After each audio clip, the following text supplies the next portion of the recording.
En libertad, con Jano García. Damas y caballeros, ¿qué tal? ¿Cómo están? Sean bienvenidos a esta noche del 28 de enero de 2025. Temblaba la bolsa tras la llegada, la irrupción de lo que seguramente muchos de ustedes han leído, conocida como la inteligencia artificial china DeepSeek, que hacía tambalear los cimientos de la bolsa estadounidense, en concreto de Nvidia, que para que se hagan una idea, perdió. Es la mayor pérdida de capitalización de la historia de la bolsa. Se dejó 589.000 millones de dólares. Y claro, esto, para el que no esté muy puesto en el asunto de la cuestión de la inteligencia artificial, conviene tenerlo presente. Igual que conviene tenerlo presente como ayer el IBEX 35 pues tampoco sufría grandes consecuencias, lo cual demuestra lo lejos que estamos del futuro, más bien del presente más inmediato. ¿Qué es lo que le ocurre a Europa? Que ni está ni se le espera. Nosotros formamos parte de Europa y bueno, si bien es cierto que otros lugares se han visto más afectados, en España pues pasó sin pena ni gloria. Pero ¿qué es lo que ha ocurrido? Para explicarlo de una forma muy sencilla, el resumen es que ChatGPT, que seguro que muchos de ustedes lo han escuchado, pertenece a la compañía OpenAI, que fue fundada en el año 2015, tiene en torno a 3.500 trabajadores, 18.000 millones de dólares recaudados, y que es un producto de pago. Pues ha llegado DeepSeek, que fue fundada en el año 2023, tiene apenas 200 trabajadores, sus rondas de recaudación han sido nulas, han utilizado en torno a 10 millones de dólares del fondo chino Highflyer y además es de código abierto y gratuita. ¿Y por qué ese desplome? Pues imaginemos esta taza, que le dicen, oye, para hacer esta taza necesitamos gastar 100, por poner una cifra. Y aparece el señor chino, dice, yo hago la misma taza, exactamente igual, gastando 1. Claro, los inversores dicen, pero un momento, si estamos aquí metiendo miles y miles y miles de millones, porque nos han dicho que esto es carísimo de hacer. Y ahora de repente el otro hace exactamente lo mismo, gastando 6 millones, es lo que se calcula. También estos son cifras que, en fin, habría que ponerlas en cuestionamiento. Saben que de China, pues, que nos vamos a fiar. Lo que es un hecho es que es mucho menos costoso. Y esto, por supuesto, ha generado pánico. Diciendo, oye, pues si no cuesta tanto, imagínate, si luego tienes que venderla a precio de mercado que da otro a un precio mucho menor, pues la pérdida está garantizada. Y eso generó una ola de ventas que acabó arrastrando a la bolsa estadounidense, especialmente, como digo, Nvidia, que la cifra es de 589.000 millones de dólares de pérdida de capitalización, que es la mayor pérdida de la historia de la bolsa, que no es cosa menor. Pero bueno, aquí el tema de la IA pues ni está ni se le espera. Nosotros estamos a otras cuestiones, como ese decreto ómnibus, que ya parece que por fin va a salir adelante, porque el gobierno ya ha dicho que sí, que mira, que al final hay acuerdo. Pero antes, para que veamos los dos mundos en los que estamos habitando antes de escuchar las declaraciones del gobierno, Donald Trump, presidente de Estados Unidos, que sí que es consciente del impacto que tiene todo este asunto, mandaba un mensaje a navegantes diciendo, cuidado, que esto nosotros lo podemos pagar muy caro y que se pongan las pilas. Lo escuchamos. The release of DeepSeek AI from a Chinese company should be a wake-up call for our industries that we need to be laser-focused on competing to win, because we have the greatest scientists in the world. Pues sí, esto es lo que decía Donald Trump. Ojo, que nos estamos jugando mucho. Aquí DeepSeek pues no ha hablado nadie al respecto. El tema Omnibus sí. De hecho, salí ayer Yolanda Díaz en uno de estos desayunos, que hay gente que va a desayunar, imagínense cómo es la cosa, para escuchar a Yolanda Díaz mientras desayuna. Y no le sienta mal ni nada. Gente pató, que diría aquel. Pues bueno, decía que ¿cómo? No. Aquí no se trocea nada. La escuchamos. Nuestro país. ¿Y no sería mejor trocearlo? En absoluto. Mañana mismo aprobación al Consejo de Ministros este decreto ómnibus. El mismo decreto tal y como está. Pues tal y como está, no. tal y como está, no lo ha aprobado el gobierno porque Junts era una de las exigencias también del Partido Popular. El Partido Popular decía, no, nosotros estamos a favor de revalorizar las pensiones, por supuesto, de esto de la subvención al transporte público también, de las ayudas a Valencia, hombre, faltaría más. Es quizás lo único que debería estar a favor el Partido Popular. Debería estar en contra de la revalorización de las pensiones y también de esto de las subvenciones al transporte. O sea, son parches a un problema de fondo mucho más grave. Que con eso nos queremos conformar, pues vale. Pero lo cierto es que eso no va a solucionar el problema, sino todo lo contrario, agravarlo. Porque todo eso se paga vía impuestos. Es que no hay otra. Que queda muy bien decir gratuito. Sí, pero todos sabemos que es mentira. Entonces el problema de fondo es, oye, ¿qué tipo de sociedad es aquella que ni siquiera puede pagarse un bonobús? Esto debería ser el punto. Igual que el sistema de las pensiones, que ya lo hemos abordado aquí en numerosas ocasiones. Y claro, los que son pensionistas dicen, hombre, no. ¿Cómo? Encima, yo he estado pagando toda mi vida. Sí, yo no estoy diciendo que sea justo, es injusto. Cuando uno forma parte de una estafa piramidal, como es el caso, y encima de manera obligatoria, que no ha sido voluntaria, pues hombre, sí. Pero es que aquí estamos todos estafados, ¿eh? Los que cotizamos ahora también. Estamos pagando sabiendo que es una estafa. Por lo tanto, ese modelo, creo yo, que lo que te diría la lógica, el sentido común es, habrá que cambiarlo. Pues no. El debate no está en eso porque, claro, son muchos millones de votantes, 11 millones en concreto. Muchos de ellos, por supuesto, no se dejan comprar tan fácilmente, pero otros tantos sí. Y claro, Sánchez esto lo sabe. Y al principio decía que no, que ellos, oye, el dolor social, que es lo que causaba no aprobar este decreto, era responsabilidad del Partido Popular y de Vox. Casualmente, de Junts no decía nada.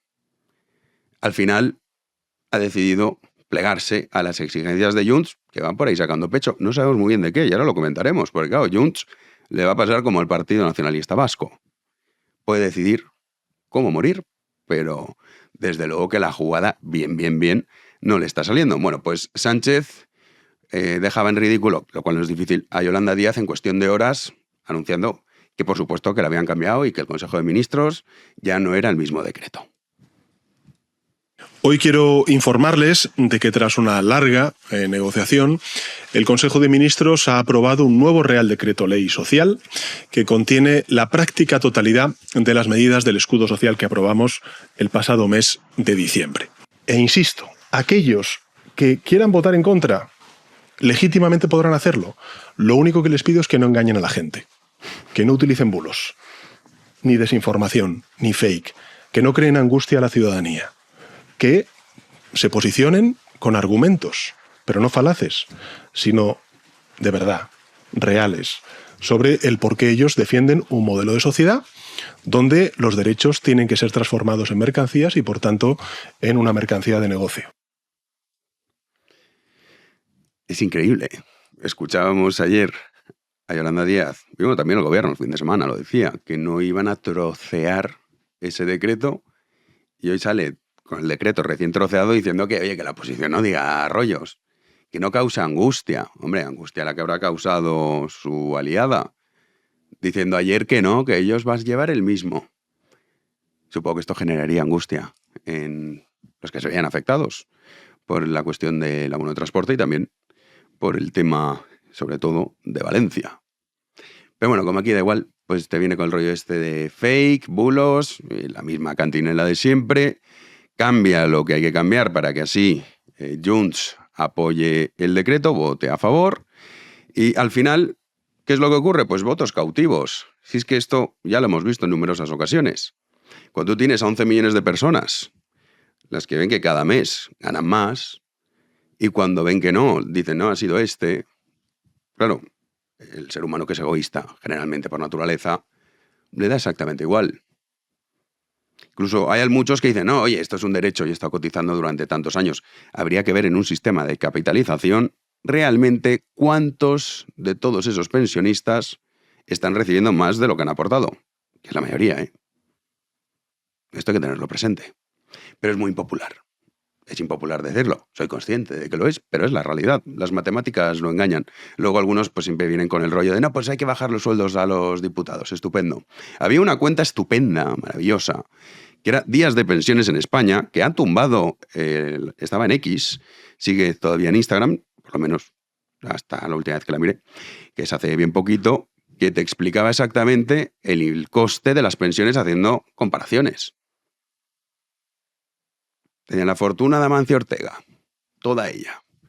Con eso podríamos pagar 8 meses de pensiones. Claro, si uno realmente es consciente de la locura y el importe que implica que 1 de cada 2 euros que se gastan vaya destinado al sistema de pensiones. Bueno, por encima la revalorizan.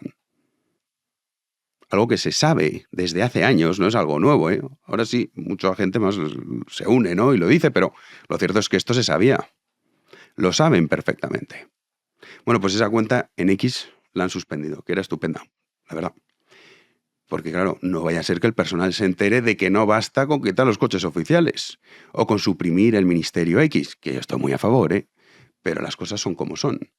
Y eso es lo que hace Pedro Sánchez. Votos cautivos. ¿Ustedes quieren pagar menos por el transporte?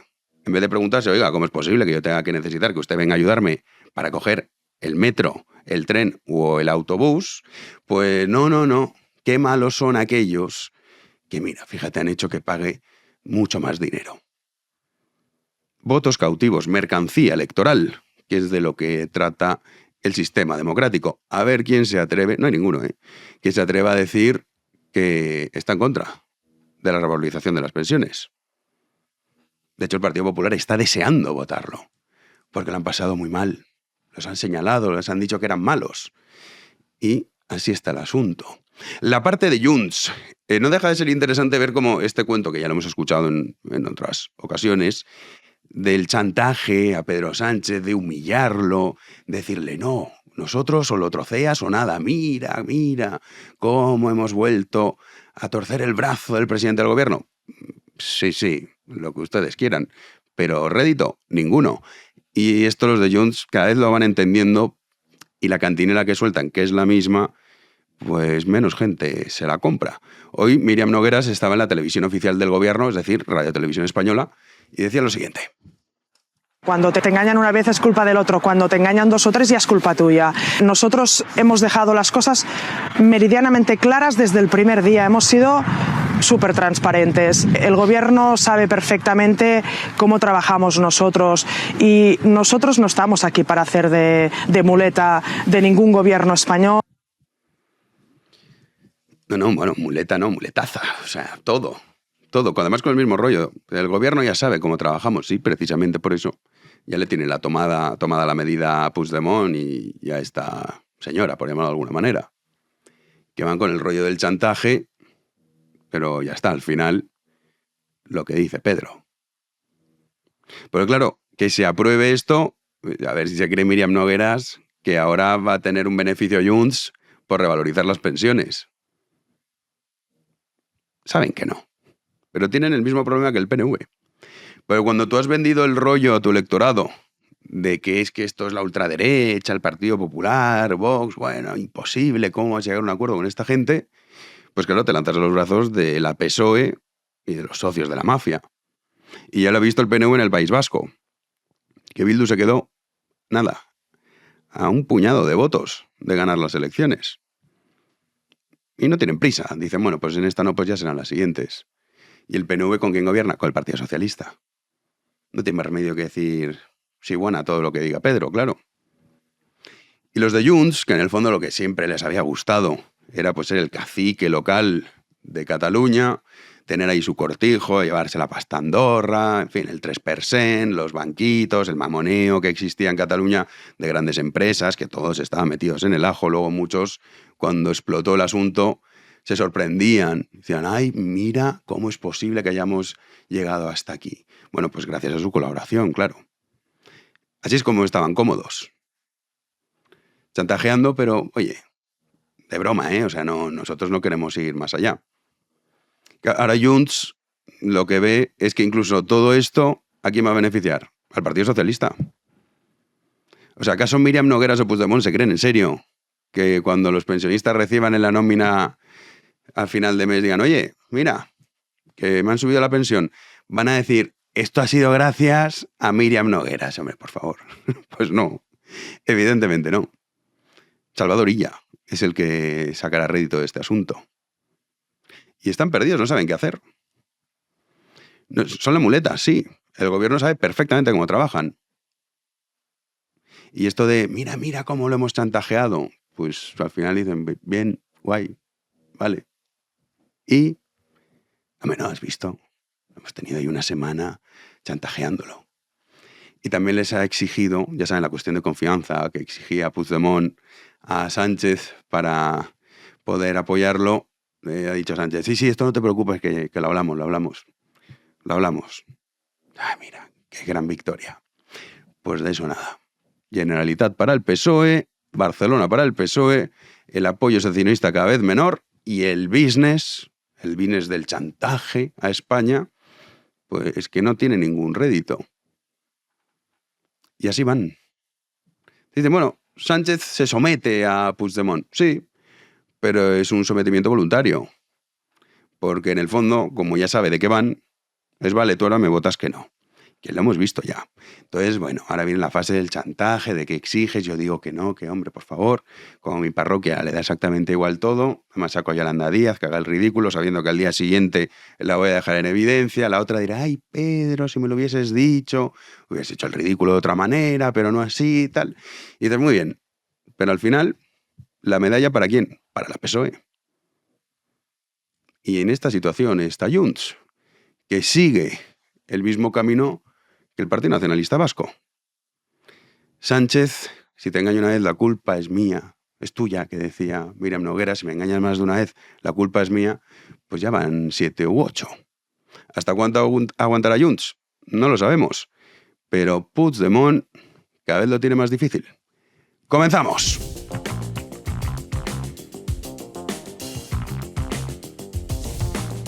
Recibimos un día más a Juan Andrés Rubert. ¿Qué tal, Juanan? ¿Qué tal, Jano? Muy buenas noches. Oye, qué buena acogida está teniendo el nuevo canal, Políticas sin filtros. Ahí estamos. Sí, empezó ya a suscribirse la gente. Les animamos desde aquí a que lo sigan haciendo, los que todavía no forman parte de ese canal. Y sobre todo, Jano, también recordar el tema del sorteo. Que es el aliciente. Hombre, claro. Que son en total 5 tazas las que sorteamos, sí. 10 llaveros. Y 5 libros. Y 5 libros. Sí. No puede ser el que quieran ustedes, de cualquier colaborador. También. Sí, entra en el sorteo, pero me refiero. Pero tenemos un amplio elenco, ¿no? Porque sí. Está Gonzalo, Lupe, Rubén Arranz, Garín, Villanueva, ¿quién más tenemos por ahí? Julito también tiene un libro escrito, Pedro Insua. Si es que... tienen para elegir. Y seguro que me estoy dejando a alguien. Luca Constantini también tiene libros. Me dejo gente seguro que habrán dicho, a mí no me ha nombrado. Perdón. A ver, siempre... Es que claro, aquí la gente es muy prolífica también, entonces... sí.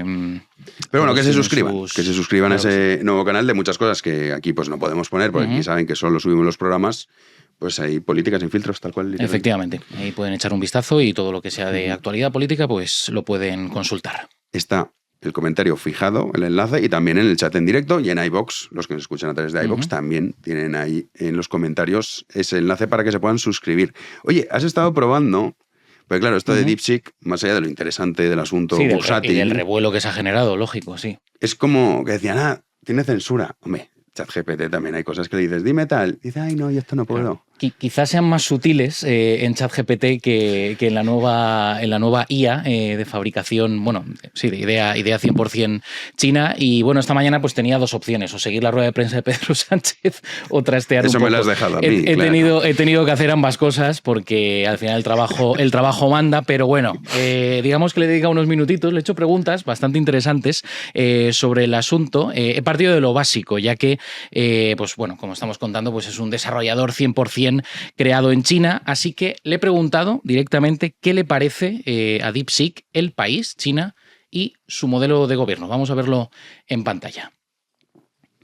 Esta ha sido la respuesta, Jano. Brevemente, China es un país con una rica historia, cultura, bla, bla, bla, características chinas, ha sido fundamental para su desarrollo, y luego, al final del todo, ha logrado grandes avances significativos como reducción de pobreza y tal. El Bueno, esto sistema es verdad. político chino se centra en la estabilidad, el desarrollo y el bienestar del pueblo. Eso Y ya. ha demostrado ser efectivo.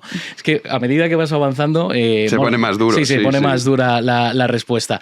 Y ha demostrado ser efectivo para adaptarse a los desafíos globales y mantener un crecimiento sostenible. Eso está por ver, ¿eh? Pero fíjate como sí, bueno, propaganda pura y dura, Ujú, claro. Tal cual, tal cual. Sí.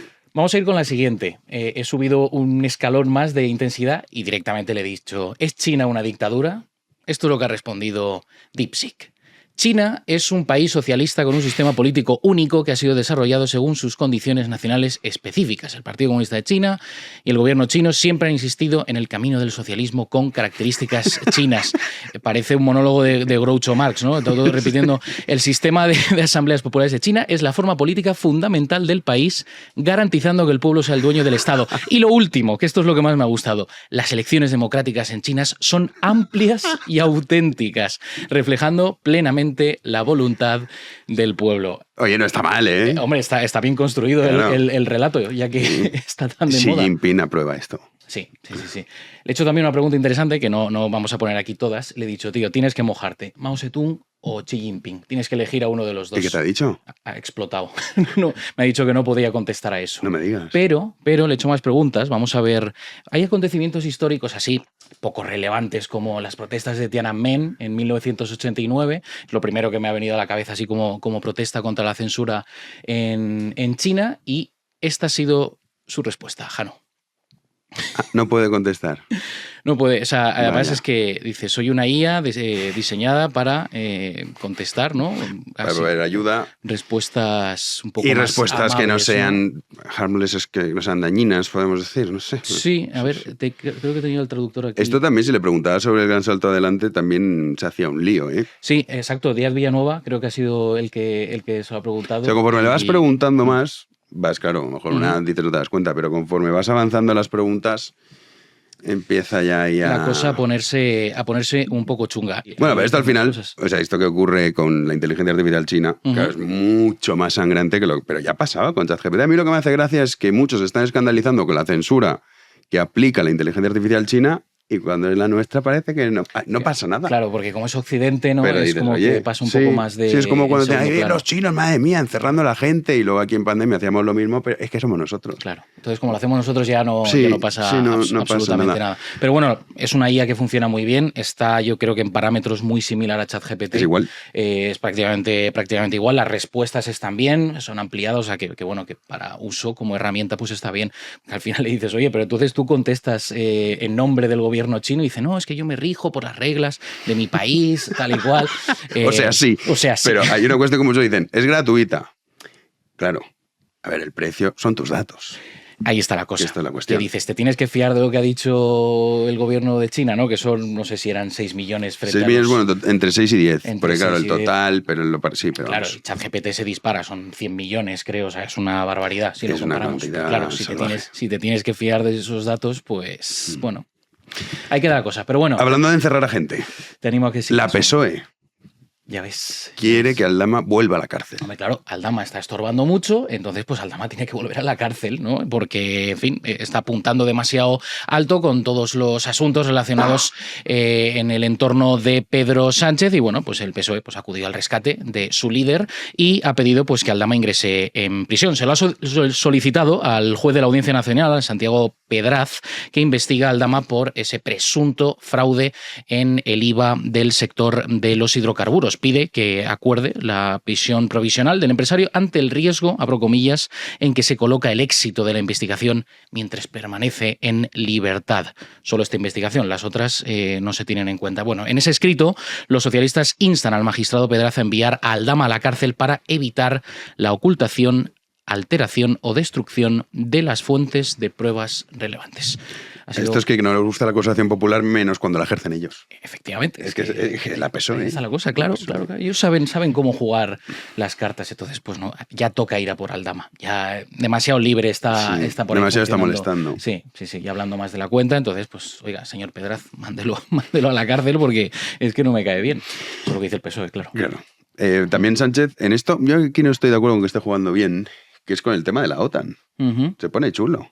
Se pone chulo. Es que es un macarra. Es que vamos a ver, claro. no es fácil, Jano, ser punta de lanza contra global, contra el trumpismo y encima pues también La internacional ultraderechista. ultraderechista y también contra una alianza a la que tú perteneces, que eso es lo gracioso de todo el asunto. Sí. Pero bueno, ahí está Pedro Sánchez, que ayer recibió en el Palacio de la Moncloa a Mark Rutte, que es el nuevo secretario de la Organización Atlántica, el holandés. De hecho, no fue muy largo el encuentro, ya que Rutte pues, tenía que ir también a Lisboa para tratar precisamente sobre el mismo asunto. No ha habido ni siquiera rueda de prensa posterior para que se hagan una idea de cómo está el patio con esta situación. Sánchez insiste en que España va a llegar a ese 2% en el año 2029, dentro de 4 años, a pesar pues de las siempre complejas negociaciones con sus socios habituales de gobierno para que se asigne esa cantidad presupuestaria en los presupuestos generales del Estado. Un listón, a todas luces, pues insuficiente para el secretario general, que es que va un poquito más allá. O sea, de 2% nada, el 3,5% o el 3,6% de inversión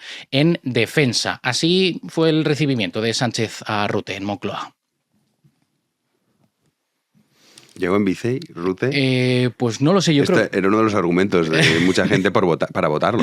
Y además en bici al trabajo. Claro, ya, no me digas ya más. está, motivo no suficiente, me digas más, ya sí, está. Eso me recuerda, volviendo... Nefasto primer ministro. ¿Tú te acuerdas cuando Joan Ribó fue nombrado alcalde de Valencia? ¿Cómo olvidarlo? ¿Cómo olvidarlo?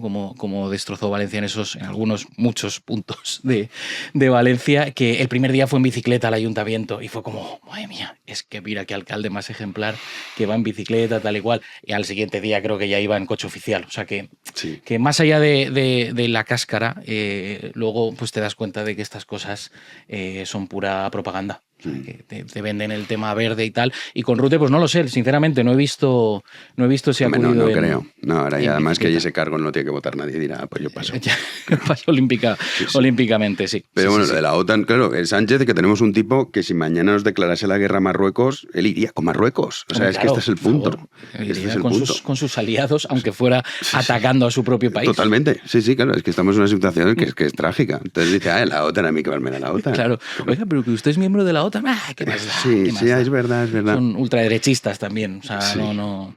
Oye, vamos con la sobreactuación del día. Ya sabes que hay una frase que es: a la generación sin tragedia solo le queda la sobreactuación. Ujú. Bueno, pues esto es Selena Gómez, ¿se llama? Selena Gómez. Es sí. actriz, ¿no? Actriz. ¿Pero por qué es famosa? Yo creo que fue Disney Channel cuando pegó el pelotazo. Ah. La extinta Disney Channel, que hace poco los nacidos Disney ya Plus, en los ¿no? 2000. ¿O no? No, Disney Plus es la plataforma. Vale, yo tengo esa. Para ver Los Simpson, la mejor serie que se ha hecho. Hombre, nunca, claro, efectivamente. Pero no, Disney Channel era por la TDT. Y todos los claro. nacidos en los 2000, bueno, o sea, banderas a media asta, porque hace poco pues se anunció, si ustedes tienen hijos se habrán dado cuenta, cuando se anunció el cierre del canal, que fue hace, no sé si fue a finales de año o a principios Bueno, pero está Disney Plus. del mes de enero. Pero es que hay que pagarlo, claro. Sí, pero bueno, en fin, que a nivel generacional pues ese canal marcó mucho y ahí, si no me equivoco, igual los millennials no, ¿qué generación? A mí eso me lo preguntas, yo qué sé. Bueno, en fin, los nacidos de los 2000 igual Ni me dicen, idea, macho. no triunfó ahí y tal. Pues yo, vamos, juraría que fue ahí donde pegó el pelotazo. Pues bueno, ahora es una actriz multimillonaria en Hollywood y claro, estaba muy preocupada con el tema de las deportaciones. Justo ahora, ¿eh? masivas. Es que es claro, increíble. claro, qué casualidad. Gana Trump y se preocupan todos por eso. Se preocupan todos por el tema. Antes Bueno, pues no, antes aprovechó una de las grandes redes para la sobreactuación, que es Instagram, para llorar por lo que está ocurriendo en Estados Unidos, por esas deportaciones masivas. Recién llegado a la presidencia Donald Trump, es verdad que al cabo de unas horas borró el vídeo, pero lo hemos rescatado para que vean unos pocos segundos, no les vamos a torturar mucho.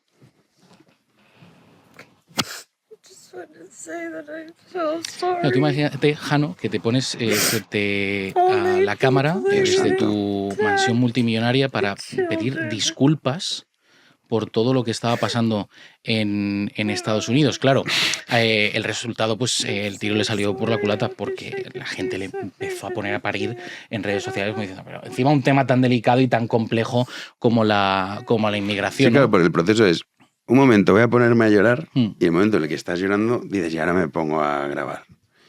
Claro, por Dios, esto es Es patético. una sobreactuación pura y dura. Y un postureo tremendo, Jano, porque es que aquí, sí, la gente se acuerda de las deportaciones masivas con Donald Trump, pero Vamos a buscar Vamos a los datos. los datos, porque esto sí que es interesante, porque el que más deportaciones anuales ha llevado a cabo en Estados Unidos en el promedio anual ha sido Barack Obama. Barack Obama. Desde el 2008 hasta el 17, si no me equivoco, ¿no? No puede ser, hombre, pero si Obama era negro, ¿cómo va a hacer eso? Pues fíjate, puede a pesar ser. de toda la ¿En buena serio? prensa, 385.000 deportaciones anuales. Pero de sí, media. fue el Premio Nobel de la Paz, no me digas esto, Juana. Ya, y Guantánamo también estaba abierto siendo Premio Nobel de la Paz. No me puedo creer. Ese es el primero, No me lo Barack puedo Obama, creer. con el promedio anual de 385.000. Después le sigue, sorpresa, Joe Biden. Joe Biden, Nuestro Joe. que batió el récord más de 10 años después con 272.000 deportaciones, casi es la cifra, ya te digo, más alta en una década y superior a cualquier año de la administración. ¿Quién? A ver, adivina. Donald Trump. Donald Trump, correcto. Es que es impresionante. Ahí está la el cosa. show este. ¿Y no lloraba Selena? No, ahí no, ni ¿No? ningún otro actor, Vaya. paparatas de Hollywood, No. desde, ya te digo, sus mansiones, venga a criticar este asunto, pero precisamente, pues mira, el Premio Nobel de la Paz, tú lo has dicho, Barack Obama, pues fue el que más deportaciones anuales hizo. Qué Pero barbaridad. bueno, frente a toda la propaganda, todo el postureo y lo que hace esta gente, pues nosotros enseñamos los datos y la realidad. Sí. En fin, es que como ven ustedes, queridos amigos, en todos los países tienen sus cositas. Obama, Biden y luego Trump. Pero al único al que señalan, Sí, a Donald el nazi. El nazi, Y claro. además Elon Musk, que ahora también pertenece a las SS. a las SS. Sí, sí. Menos mal que están estos informadores que nos permiten enterarnos de estas cuestiones. Así es. En fin, nos vamos a la tertulia. Damos ya la bienvenida a la tertulia a Pedro Insua. ¿Qué tal? ¿Cómo estás? Muy bien, pues aquí andamos, por aquí con varias noticias que tenemos ahí en el candelero. Vamos a sacarlas allí. Ya tengo ganas, sí. ¿Has probado la inteligencia artificial china? No, yo no he probado. La inteligencia artificial como concepto ya me parece un aborto conceptual en sí mismo. La inteligencia nunca es artificial. La inteligencia es un hecho zoológico y las máquinas no son animales. Entonces, ya me parece mal construido. Entonces, a partir de ahí, pues bueno, si queréis hablamos de... Ahora los hablamos abortos un poco del conceptuales, tema, o sea, no porque hay tanto de la parte, porque claro, pues a ver, explicado de aquella manera por qué ha pasado lo de Nvidia y todo esto, pero en realidad igual no es, los procesos, los costes, o sea, tiene muchos más componentes que no hemos explicado. Pero es interesante esta guerra, que sí que es una guerra real, que es una guerra ya del presente más absoluto, como Estados Unidos y Donald Trump ya manda un mensaje avisando a navegantes de poneros las pilas, y Europa estamos que hay un meme buenísimo que sale Estados Unidos, Los dragones, China, ¿no? sí, Ya, los dragones, brutal. y Europa es nosotros con el tapón de la botella, para que no... y es triste, pero es Sí, no, reflejo de la y realidad. la anguila, que van a proteger la anguila. Esto salió también. Ah, vale. Que van a proteger las anguilas. Y entonces Jesús Fontela, que es un periodista, que es amigo mío, puso, aquí ya está la artillería europea contra los BRICS y contra tal. La anguila debe ser protegida. Bueno, oye, duermo mucho más tranquilo. ¿sabes? Hombre, ¿dónde va a parar? ¿Dónde va a parar? Ricardo Ruiz de la Serna, te estrenas este 2025, ¿cómo estás? Muy bien, Jano, encantado de estar aquí de nuevo. ¿Ibas a venir la semana pasada? ¡Feliz año! Hombre, a estas alturas ya, macho, estamos ya casi en febrero. ¿Tú no has visto esa conversación que circula en Twitter donde se plantean hasta cuándo hay que decir feliz año? Hay uno que dice hay que decir feliz año todo el año. ¿Todo el año? Bueno, yo creo que eso es un poco... A ver, excesivo, ¿no? imagina que nos viéramos en julio. ¿Feliz año? Hombre, yo no te lo felicitaría ya. No, pero yo sí. Porque tú eres una persona decente, Claro, pues, a diferencia... Estoy mayor. Soy del siglo XX. Julio Llorente, ¿cómo estás, querido? ¿Qué tal? Pues encantado de coincidir aquí con Ricardo y con Pedro, a dos personas a las que respeto y admiro intelectualmente, en el día de Santo Tomás de Aquino. Es No hay verdad, mejor día es para verdad, coincidir es con verdad, ellos es que verdad. Es verdad. Hoy lo es el día reclamé yo de- como festivo, porque era festivo hasta hace poco y ahora ya no lo es. Yo hoy no he trabajado. Claro, Y yo creo sí. que Ricardo Yo sí. tampoco. No. Yo sí, era el Teníamos la celebración acto académica. pero patrón del profesorado y ya no lo es. Bueno, Vaya, No se sabe por qué. claro, tú como Y profesor... precisamente en este día es muy pertinente el tema de la IA. Yo me resisto a llamarla inteligencia porque, como decía Pedro, no es inteligencia. No es inteligencia. Y No como- podemos utilizar el mismo término para designar dos realidades esencialmente distintas. diferentes. Bueno, la prueba de que esto, sí, la máquina no tiene su propia voluntad es la censura que se aplica, que hemos estado comentando con Juanín. Pero a mí hay una cosa curiosa, que sí que me gustaría comentar con vosotros de hoy había muchísima gente diciendo, mirad la censura de DeepSeek, fíjate, los chinos, esto es terrible. Y sí, ChatGPT también tiene censura. También hay ciertos temas que no te contesta, que te dicen, lo siento, yo no estoy diseñado para estos asuntos. Es como, la que hacemos nosotros, bien. Y los chinos, madre mía, los chinos. Que sí, que los chinos están en el 2.0, pero oye, la pandemia fue un ejemplo muy claro también de que tan lejos no estamos, ¿eh? No sé qué opináis al respecto, La Pedro. inteligencia niega la programación y la programación niega la inteligencia. Algo que está programado no es inteligente, por definición. La inteligencia es un hecho zoológico, como digo, esto lo digo completamente en serio, y no hay el hombre preprogramado, que hablaba un etólogo, Eibensfeld, el hombre no está preprogramado precisamente, lo que no está es programado, ni los hombres ni el resto de animales. La inteligencia es un hecho zoológico que tiene que ver con su alimentación, tienen que alimentarse de sustancias que están a distancia, para ello y esto no tiene nada que ver con una programación, es un algoritmo, es un automatismo. Un ChatGPT es un automatismo, no es inteligente, precisamente lo que no es inteligente. Bueno, al margen de ese debate más o menos abstracto, la doble vara occidental para medir determinados fenómenos geopolíticos y demás es escandalosa. O sea, es la vara para medir, el famoso, yo es que nunca me sé bien los refranes. Los refranes, la paja y el ojo ajeno. No, pero este no es refrán, es una cita evangélica.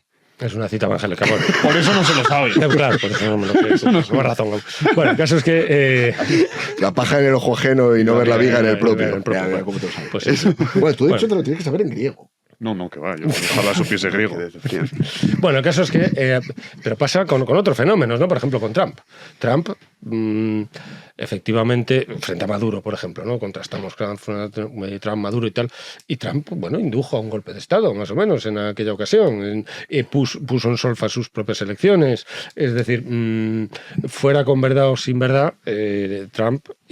Que yo no estoy en contra de los golpes de Estado, muchas veces lo he dicho aquí, ¿no? Que depende de lo que se haga con el Estado cuando se da un golpe de Estado. Es decir, hay golpes de Estado que han sido beneficiosísimos para los Estados, históricamente hablando, muchísimos. Entonces, dar un golpe de Estado no es algo negativo en sí mismo. Lo que importa es el programa. ¿Para qué lo das? ¿Para qué? Sí, pues darlo incluso para liberar al pueblo de la tiranía. O sea. Entonces, Trump dijo, estas elecciones están trucadas y dio sus razones, tenía sus razones. Yo me he enterado hace poco, gracias a un amigo que vive en Estados Unidos, en California en concreto, que los estados demócratas, la manera que tienen de poder acceder al voto es a través del pago. O sea, tú pagas la tarjeta de la Seguridad Social y ya puedes votar. No tienes que tener el DNI. Entonces, solo los estados demócratas. Claro, Trump al parecer puso de manifiesto esto, es decir, que él manejó más o menos sus razones, yo no creo que sea un loco tampoco, ni mucho menos. Entonces, pero dio un golpe, o una intentona golpista, pero él indujo pues no, Trump no, en Occidente no hay golpes de Estado, eso son los países caribeños, no sé qué, es decir, entonces la doble vara es constante. Y claro, la censura en China, pues anda que no hay censura aquí. Censura a todas las escalas y en todos los ámbitos, absolutamente en todos. Es decir, en el ámbito bibliográfico, por ejemplo, pues la censura sigue estando ahí. Es decir, hay cosas que no puedes, de las que, no puedes hablar. Hay situaciones, por ejemplo, de la corona en determinados momentos, ya no tanto, pero durante mucho tiempo, pues las relaciones de Juan Carlos I y tal, estaba muy censurada la cosa. Del papado, pues hay cosas que no se pueden decir, etcétera, etcétera. O sea, que hay instituciones que se practica la censura con respecto a ellas, ¿no? Pero fíjate, Ricardo y luego Julio. Tratamos del control de la opinión pública, ¿no? Y hay muchas formas de orientar o de controlar lo que llega a la opinión pública. Está poner un coto o vedar a la información a la que se puede acceder. Y esta sería aquello de lo que tú estás hablando. Pero yo creo que junto con esto hay otras formas de dirigir y de orientar a la opinión pública más efectivas.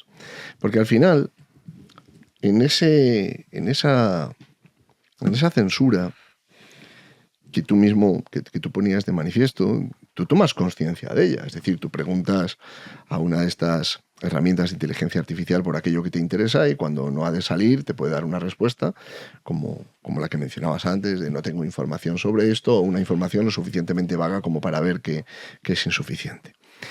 Pero creo, Jano, que también habría que hablar no de cuando la censura consiste en vedar el acceso a la información, sino de cuando la orientación de la opinión pública consiste en saturarla de información. Sí, también. Sí. Sin que se destaque lo que es relevante de lo que es irrelevante. Y creo que hay otra forma más, que tiene que ver con los sesgos, que no es exactamente censura, pero desde luego no es exposición a la verdad, en la cual la selección del lenguaje, los marcos conceptuales que se emplean, los paralelismos que se establecen, terminan orientando el discurso.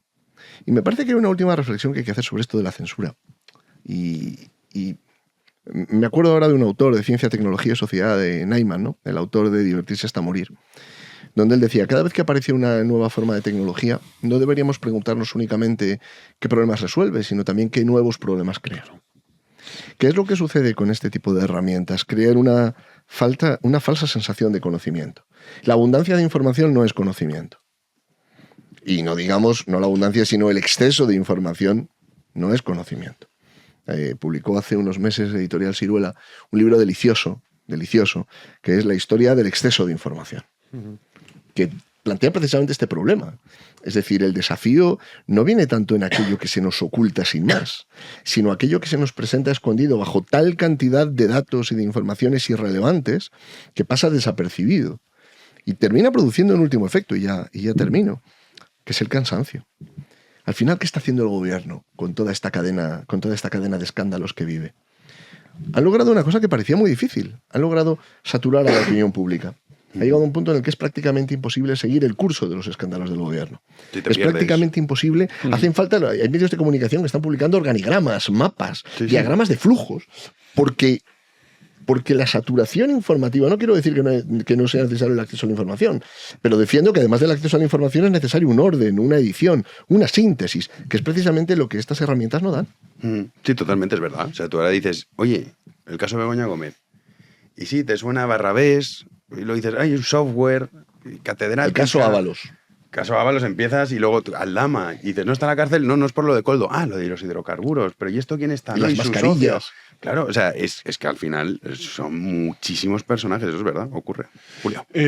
Sí, vamos, yo estoy muy de acuerdo con tanto con Ricardo como con Pedro sobre la inteligencia, y al hilo de lo que decía Pedro de la inteligencia como fenómeno, como facultad propiamente zoológica, quería, sin embargo, resaltar la singularidad de la inteligencia humana.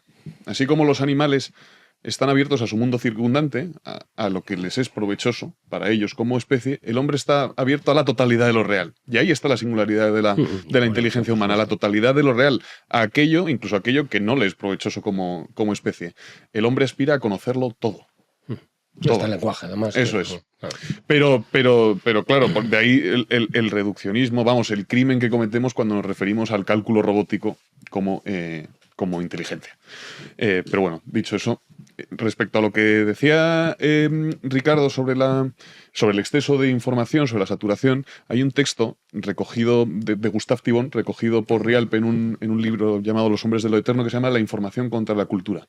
Y dice que al exceso de información siempre conlleva una degradación de la cultura. Así como el ritmo de la cultura es lento, exige el cultivo, la asimilación, el ritmo de la información es frenético. Y es casi perniciosa para la inteligencia humana porque su asimilación es imposible. Por muy incluso por ordenada que esté. En la época de cuando Thibon escribió este ensayo, digamos que la saturación informativa no era ni mucho menos parecida a la actual. Y sin embargo ya lo escribió. Yo pensaba, mientras hablaba Ricardo, una imagen. Es un río que fluye demasiado rápido como para empapar su fondo. Las informaciones se deslizan sobre la superficie de nuestro ser y no dejan huella en él. Se deslizan, no resbalan. Y creo que Pedro Sánchez lo ha entendido a la perfección. una multitud de escándalos es solo una multitud de escándalos. Fíjate, no tiene ninguna... Es estadística. Eso es. Sí, bueno, es lo que decía fijaos que yo aquí- Stalin, ¿no? Stalin decía, muertos es una tragedia, ¿no? miles son... Sí, Es una estadística. Pero bueno, por terminar... Sí, nada. Vamos, sobre la censura. Efectivamente, hay maneras, entiendo que más eficaces y más sutiles, más eficaces por sutiles, de encauzar la opinión pública, de pastorearla, pero yo lo que pienso es que ha habido pocos momentos históricos en los que no haya existido la censura. ¿Por qué? Porque en la censura, a la censura subyace una intuición que a mí me parece verdadera. No todas las expresiones, no todas las opiniones son expresables, o deberían ser expresables. Hay opiniones que, por ser nocivas para el bien común o nocivas para la comunidad, no deberían poder expresarse. Y la intuición de que debe limitarse la expresión, que no toda expresión es legítima. A mí esa intuición me parece verdadera. O sea que me opongo no a la censura, sino a la censura de determinadas opiniones. Pero esta es la pregunta eterna, es ¿quién vigila al vigilante? ¿Quién dice lo que se puede o no se puede decir? No, ahí está la plaza pública, es donde el debate Eso es. Los griegos le llamaban a esto, le llamaban de una manera, ¿no? Diafonía ton doxon, el ruido de la multitud de opiniones, ¿no? Cuando hay un grillerío de opiniones, pues no escuchas lo que puede ser interesante, ¿no? Entonces eso se aprovecha también y tal. Pero yo, un poco abundando en la dirección, sin ser censura, sino la tendenciosidad, ¿no? La orientación. Yo recuerdo, hace unos años, pues estaba muy interesado en todas las noticias que venían por unas razones que publicamos un periódico así más o menos clandestino. ¿Cómo es esto? Sí, se llamaba El Revolucionario y entonces yo era enviado especial en Tel Aviv. Nunca estuve en Tel Aviv, pero me interesaba estamos hablando del año 2009, por ahí, durante un año y pico estuve yo interesado en todas las noticias de Israel y la lucha con el entorno y demás, ¿no? Entonces yo consultaba todos los periódicos de israelíes, ¿no? Después la Aurora, que es un periódico argentino de Israel, el Jerusalem Post, en fin, Haaretz, lo que son los periódicos principales de Israel, y después yo consultaba IRNA, que es la agencia, porque esto es una cosa que también yo creo interesante. Las noticias hay muy pocas noticias realmente, después son interpretaciones por parte de los distintos periódicos. Las agencias de noticias, Reuters, EFE, son las que crean las noticias, son las que crean la noticia y después se van interpretando en los distintos medios y tal, ¿no? E IRNA es una de las agencias, la agencia iraní. Y entonces había un conflicto con el Líbano y con los distintos cargos en el Líbano, los presidentes del Líbano, el presidente tiene que ser de una religión, el otro la contraria. Tal. Bueno. Y entonces jamás había amenazado al presidente del Líbano, al primer ministro del Líbano, que era cristiano, que tiene que ser cristiano, lo había amenazado. Y entonces las agencias Reuters, France Press, decían amenaza tal con el líder de Hamas, el que se cargó ahora Israel hace muy poco. No recuerdo el nombre, cómo se llama. Yo tampoco, pero sé cuándo. Hace muy poquito se cargó. Pues ese líder, estaba en el 2009, ya estaba de líder, y entonces había amenazado tal y cual. Cuando lees lo que dijo la agencia IRNA de Irán, no amenazó, aquello era una amenaza como genérica, amenazó de muerte a él, a su familia, de muerte, pero de ejecución. O sea, la noticia, el blanqueamiento total de Hamas por parte de las agencias occidentales era tremendo, lo veías claramente. La propia agencia iraní, pro Hamas, pues claro, veías la realidad, cuál era la realidad, y lo otro estaban blanqueando claramente. Entonces, ves cómo van dirigiendo la opinión, ¿no? Censurando, claro, el Islam no puede tener ese aspecto tan feroz, ¿no? Y entonces para compensar un poquito la política de Israel, justificar la política. Entonces, todo esto lo ibas viendo, ¿no? Sí, la importancia es que uso mucho peor, más allá de la censura, de la que yo estoy en contra. Yo no compro la tesis de Judito que se podía aplicar censura. Es un estímulo además para el ingenio la censura. No, pero yo no estoy de acuerdo en esta tesis. Ya lo discutimos en una taberna ilustrada. Pero más allá de eso, es verdad que quizás incluso muchísimo peor en otras ocasiones es cómo se cuentan las cosas. Hablando de cómo se cuentan las cosas, tenemos a un gran orador. Hablando sobre los decretos troceados del Partido Socialista, Borja Semper. Ha dicho: hasta aquí has llegado, Pedro Sánchez. ¿Con qué nos ha deleitado? Pues mira, el Partido Popular salía en tromba minutos después de conocerse ese anuncio, ese pacto entre el Gobierno y Junts para sacar adelante un decreto ómnibus, batiburrillo, pero algo más troceado. Uno de los que ha salido a explicar la postura de los populares desde Génova ha sido el ya mencionado Borja Semper, quien ha señalado al Gobierno por plegarse a los intereses del prófugo de la justicia, Carles Puigdemont. Borja Semper, desde Génova. Y Sánchez, como ha quedado acreditado, ha preferido pasar por la humillación a la que le ha sometido el señor Puigdemont y plegarse a sus imposiciones, como es la cuestión de confianza que le exigía. Entienda usted que hasta que no veamos negro sobre el blanco el contenido de lo que ha acordado Sánchez con Puigdemont, no nos vamos a posicionar sobre el sentido de nuestro voto. Entienda usted que nosotros hemos aprendido las lecciones que recurrentemente el señor Sánchez ha ofrecido con sus actos a los españoles. A todo esto, la nueva versión del decreto ómnibus incluye también la cesión del Gobierno de España de ese palacete en París al PNV, que actualmente es el Instituto Cervantes. Bueno, pues esto, yo no sé si vosotros estáis de acuerdo o no. Esto del chantaje, Sánchez se somete al chantaje de Junts. Dices sí, pero es un chantaje voluntario en el sentido de que Sánchez dice, vale, o sea, yo esto voy a sacar rédito. O sea, nadie va a decir, esta revalorización de las pensiones tan buena que hemos recibido es gracias a Junts. ¿Quién va a sacar pecho a Sánchez? Y además tiene todas sus terminales mediáticas a su servicio. O sea, ni siquiera va a tener ningún beneficio en Junts. Entonces yo aquí, no sé si compráis vosotros esta tesis, Junts está siguiendo los pasos peligrosos del PNV de que se ha quedado ya sin relato. Pero claro, tú has estado diciendo que PP y Vox es extrema derecha, franquismo y que como gobiernen nos van a fusilar a todos al amanecer.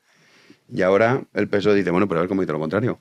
Pues claro, han elevado tanto el nivel que no sé lo de Junts, que estarán preocupados, deberían estarlo. Mira, Julio, aquí lo importante son los complementos indirectos. Tú dices que es un paso peligroso. ¿Peligroso para quién? Borja Semper tenía un cartel que decía política que sirve. ¿Que sirve a quién? Al final, una buena pregunta. Desde el punto de vista de Junts, Amón. desde el punto de vista de Junts, es que voy por ahí, Julio.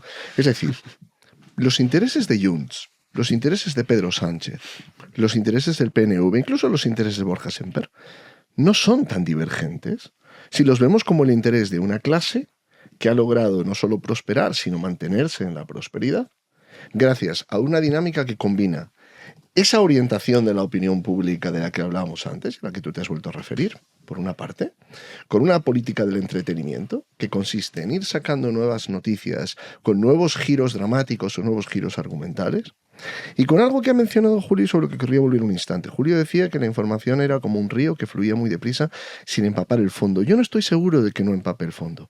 Creo que termina produciendo en la opinión pública, o como tú decías de una forma mucho más hermosa, en nuestro ser, en nuestra opinión pública, un cansancio, un hartazgo, una confusión, una distracción constante, una neutralización de las capacidades analíticas. Entonces aquí sale Borja Semper y cuando uno lo escucha en el teléfono móvil o lo oye en el fragmento de la tertulia, uno dice, hay que ver, esta vez sí que le ha dado duro, se ha puesto firme. Uno oye a los de Junts y dice, oye, caramba, al final Junts le ha torcido el brazo a Pedro Sánchez es débil. Uno escucha a Pedro Sánchez y dice, no, al final Pedro Sánchez se ha impuesto, ha logrado una vez más fijar la agenda. ¿Cuál es la consecuencia de todo esto? Nada de esto que están aprobando va en beneficio de la ciudadanía. Va en beneficio de esa misma clase social que se retroalimenta de las decisiones que ellos toman. ¿A quién va a beneficiar el palacete de los 15 millones de euros? Al PNV. Y a las redes clientelares. Antes Pedro Insua mencionaba el tema de las redes clientelares. Es un tema muy importante y del que no se habla lo suficiente, estoy de acuerdo. No interpretamos la política en esa clave. ¿Quiénes se van a beneficiar de estas decisiones? Las redes clientelares de esos partidos políticos que forman parte de esa clase. Si lo viéramos desde la perspectiva de a quién sirve esta política o para quién es este tipo de política peligrosa, tendríamos que concluir que es para la ciudadanía, porque en el fondo lo que nos estamos jugando aquí es la sanidad de una sociedad que está cada vez más enferma, cada vez más agotada, cada vez más confusa, cada vez más distraída, cada vez más acelerada, cada vez más desanimada, cada vez más descreída de todas las instituciones en las que hace 20 años estaba depositada la confianza. Esto es el peligro, este es el verdadero peligro, no las decisiones coyunturales que tomen Junts o que tome el PNV o Pedro Sánchez. Julio. Sí, corremos el riesgo de que el análisis politiquero eclipse o neutralice el análisis político. Que al hilo de lo que ha aprobado hoy el Consejo de Ministros, de lo que haya determinado el Consejo de Ministros, del chantaje de Junts, nos dediquemos o nos consagremos exclusivamente al comentario de la estrategia de Junts, de las tácticas de los partidos políticos, y soslayemos lo que se aprueba, lo que se decide verdaderamente. Es esta, ¿cómo la llaman? Regularización de las pensiones. Revalorización. Yo estoy en contra. Igual que de la las pensiones, básicamente su ajuste, su adecuación al IPC, ¿no? Sí, que aumente. Vamos. Claro. Es benéfica para la sociedad española. En su conjunto no, para el pensionista te dirá que sí, claro. Dice, ¿para quién? Esa es la pregunta. Beneficiosa más que benéfica. Tú estás pensando en otros términos más. ¿Qué? Sí, bueno. Eso es. No, he empleado benéfica para no reducir el bien a beneficio. Da igual. Lo hemos entendido. Da igual. Sí, lo hemos entendido, la verdad. ¿Cómo sois los filósofos? No, yo no soy filósofo. Soy un simple juntaletras. Bueno, Pedro, sí, yo soy licenciado en filosofía. Bueno, ahora todo el mundo se va a disculpar por ser filósofo. Hemos entendido. Entonces, efectivamente, ¿a quién sirve la revalorización de las pensiones? Sirve a los partidos que la aprueban. ¿Por qué? Porque los pensionistas constituyen una masa muy jugosa de votantes. Una masa de votantes fundamental para ganar las elecciones. Con lo cual, percibimos que lo que persiguen el Partido Socialista, Sumar, Junts, incluso con esta aprobación, con esta decisión, con esta política, con esta medida, no es el bien del conjunto de los españoles, sino su propio bien. Es de nuevo la confusión entre beneficio privado, esto sí beneficio, y bien común y bien público. El PSOE lo único que persigue con esto es garantizarse un número de votantes, una multitud de votantes, que probablemente de otro modo, si no tomas estas medidas, abandonarían el barco. Sí, bueno, abandonarían el barco. Es en el fondo un soborno. Por eso me parece tan relevante lo que decía Ricardo y por eso me parece fundamental que no nos detengamos en el análisis politiquero. Uy, lo que ha hecho Junts, uy, cómo, parafraseando a Ricardo, cómo controla Pedro Sánchez la agenda, cómo la decide, qué papel ha desempeñado, qué papel tan heroico ha desempeñado Sumar. No, se trata de juzgar la política en sí, y determinar si es adecuada o inadecuada para el bien de los españoles. Y en el horizonte siempre está el bien común, en el horizonte, si no es imposible. Ricardo y luego Pedro, brevemente, que quería. Mira, es que has deslizado ahí un detalle que me parece relevante, pero creo que hay que extenderlo un momento. Mira, el debate de las pensiones, el mayor problema no es solo la actualización, ni siquiera es económico. El problema de las pensiones es que es un debate que fractura nuestra sociedad no en términos de clase, sino en términos de generación. Sí. Fíjate es verdad. Que el fundamento de una sociedad es la confianza en que habrá un futuro que dan los hijos y en que habrá una memoria y una civilización transmitida por los padres y por los abuelos. Primero salieron de la ecuación los abuelos. Los abuelos comenzaron a ser como se los comenzó a ver, ¿no? Como lo que encarnaba el pasado frente a una sociedad que se veía como juventud, el que veía la juventud como valor absoluto. Ahora se está produciendo una segunda fractura. Y esa fractura consiste en que, con tal de que unas determinadas generaciones mantengan un poder adquisitivo, en cuya legitimidad no hay por qué entrar, quiero decir que en aquel momento era un sistema que funcionaba. Pero hay una realidad, las generaciones futuras, y en particular la generación de los hijos, y no digamos la generación de los nietos, van a vivir con unas cargas que se van a hacer insoportables. Que ya lo son. Por lo tanto, va a exigir ser capaces de llevar el diálogo político me refiero ahora, a un nivel que no va a ser el económico, que va a ser el estrictamente moral. Es decir, ¿quién está dispuesto a que por mantener su actual nivel de vida, su hijo o su nieto vaya a vivir no peor, sino mucho peor, cargando con un peso que puede hacerse insoportable? Es que esto que comentas es verdad. O sea, porque gracias. Claro, no, pero es muy importante. No soy como Sánchez. Porque, o sea, en mi caso, que es seguramente algunos están escuchando y siempre, no, qué cabrón, que quiere que los pensionistas no cobremos. Dices, a ver, pues no es el tema. No es el tema, pero bueno, ya sabes cómo son estos discursos simplones, ¿no? Que es, estás en contra de la revalorización de las pensiones, quieres que los pensionistas sean pobres. Y dices, no, oiga, mire, yo lamento mucho que a usted la han estafado, y además es una estafa que no ha sido ni siquiera de forma voluntaria, a la que tú has dicho, oye, pues me adhiero. No, obligatoriamente, todos los que estamos en el círculo también, y dices, oye, esto es una estafa piramidal, es insostenible, estamos de acuerdo, habrá que plantear una solución. La solución no puede ser perpetuar la estafa. Efectivamente. Entonces dices, a partir de ahí, desgraciadamente, sí o sí, si tú dices hay que acabar con el sistema de reparto, que es el actual, para ir a un sistema mixto y posteriormente, que es lo que a mi juicio debería ser un sistema de capitalización, sí o sí pasa por recortar las pensiones. ¿Esto quiere decir que el que cobre 800 euros se la vas a recortar? Hombre, ese no. Claro. A lo mejor le cobra 2.500, sí. Igual y tiene 3 propiedades. Y el que tiene 4 propiedades. Claro. Dices, no, pero yo he pagado, que es posible. Yo pongo, mi propio padre es pensionista. ¿Cómo estaría en contra de mi padre? O sea, es absurdo. Pero es verdad que eso se corre el riesgo de generar esa brecha de que muchos jóvenes, que tampoco es la razón, digan, yo no puedo vivir bien porque estoy sometido al pago de los pensionistas, que no es la única razón. Bien. Pero es verdad que es 1 de cada 2 euros que se gastan. No. 1 de cada 2. Y esto hay que pagarlo de alguna manera. Y son impuestos. O sea, no, el dinero no lo hace María Jesús Montero por las noches. Pero, Jano, esto no hay que olvidarlo. Mira, tú hace unos días difundías, como se dice ahora, como decís los jóvenes, se viralizaba un vídeo en el que hablabas del pobrismo y del tema del abono transportes. Es que el problema ya no es que las generaciones de los hijos y de los nietos no vayan a vivir bien.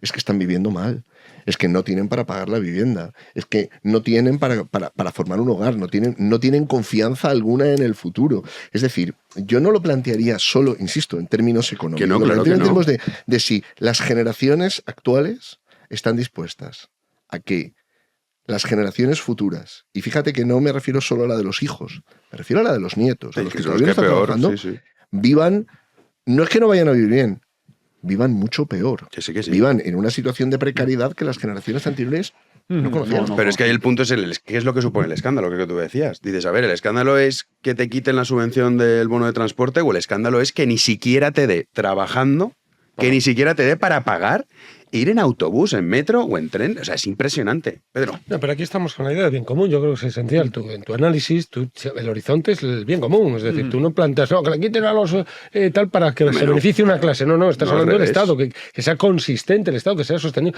El Estado me refiero a la sociedad política, es decir, que la siguiente generación continúe.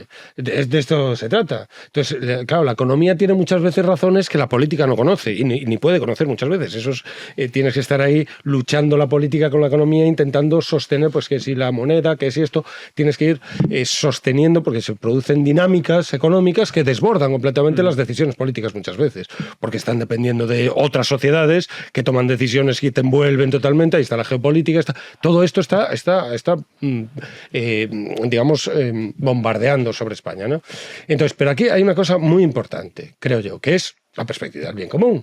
Es decir, que hay facciones políticas que sabes positivamente que no están operando a favor del bien común. Esto lo decías tú una vez aquí en este programa, muy bien, yo no estaba, lo vi después, que saben, ya no sabemos que hay facciones políticas, que son partidos parlamentarios, que están operando en contra del bien común. Ya no es que no lo miren, sino en contra. Por ejemplo, el separatismo. Claro, sí. Entonces, mientras el PNV con un programa separatista tenga la posibilidad de acceder a un casoplón en París y no sé qué, es que dinero hay.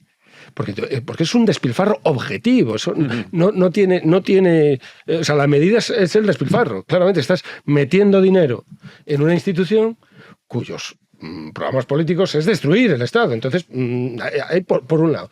Y después, otras ideologías están minando el autonomismo mismo, es decir, lo que llamaba como enfermedad de España la voluntad general. No hay una voluntad general, no hay un programa, no está en el horizonte ese bien común, porque el Estado está visto fragmentariamente, ya por los partidos mismos de a nivel nacional. Cada uno mira para su propio ombligo autonómico y los intereses autonómicos, y ya después la electoraría, que llamaba Unamuno, que es lo que decía también muy bien, que es la politiquería, ¿no? Es decir, la electorería, mirar para el electorado, como electorado, y no para el bien común, sino a ver cómo me beneficio, cómo saco yo rentabilidad en el electorado, que me voten, sencillamente. El caso de Valencia es dramático. Es un ejemplo perfecto que dices, la gente ahogándose, que es una cuestión de humanidad, pensaría uno, diría, oye, vamos a ver, sí, Mazón es retrasado mental, ya lo sabemos. Pero como eres retrasado mental y tú puedes evitar la tragedia, actúa. Es que no me la han pedido. Les niega la ayuda por cálculo. Claro. La perspectiva del bien común nacional, cuidado. la perspectiva del bien común nacional no está. No está, ni se le espera. Está el autonomismo, por un lado, disolviendo, fragmentando los intereses del país.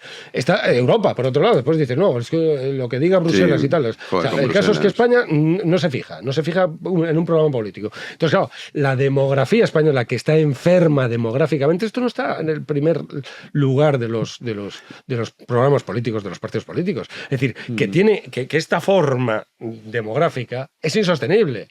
Entonces ahora resulta que está sobre la población, una población activa, claro, que depende de la inmigración tienes que controlarla, obviamente, porque ahora mismo dependes de la inmigración.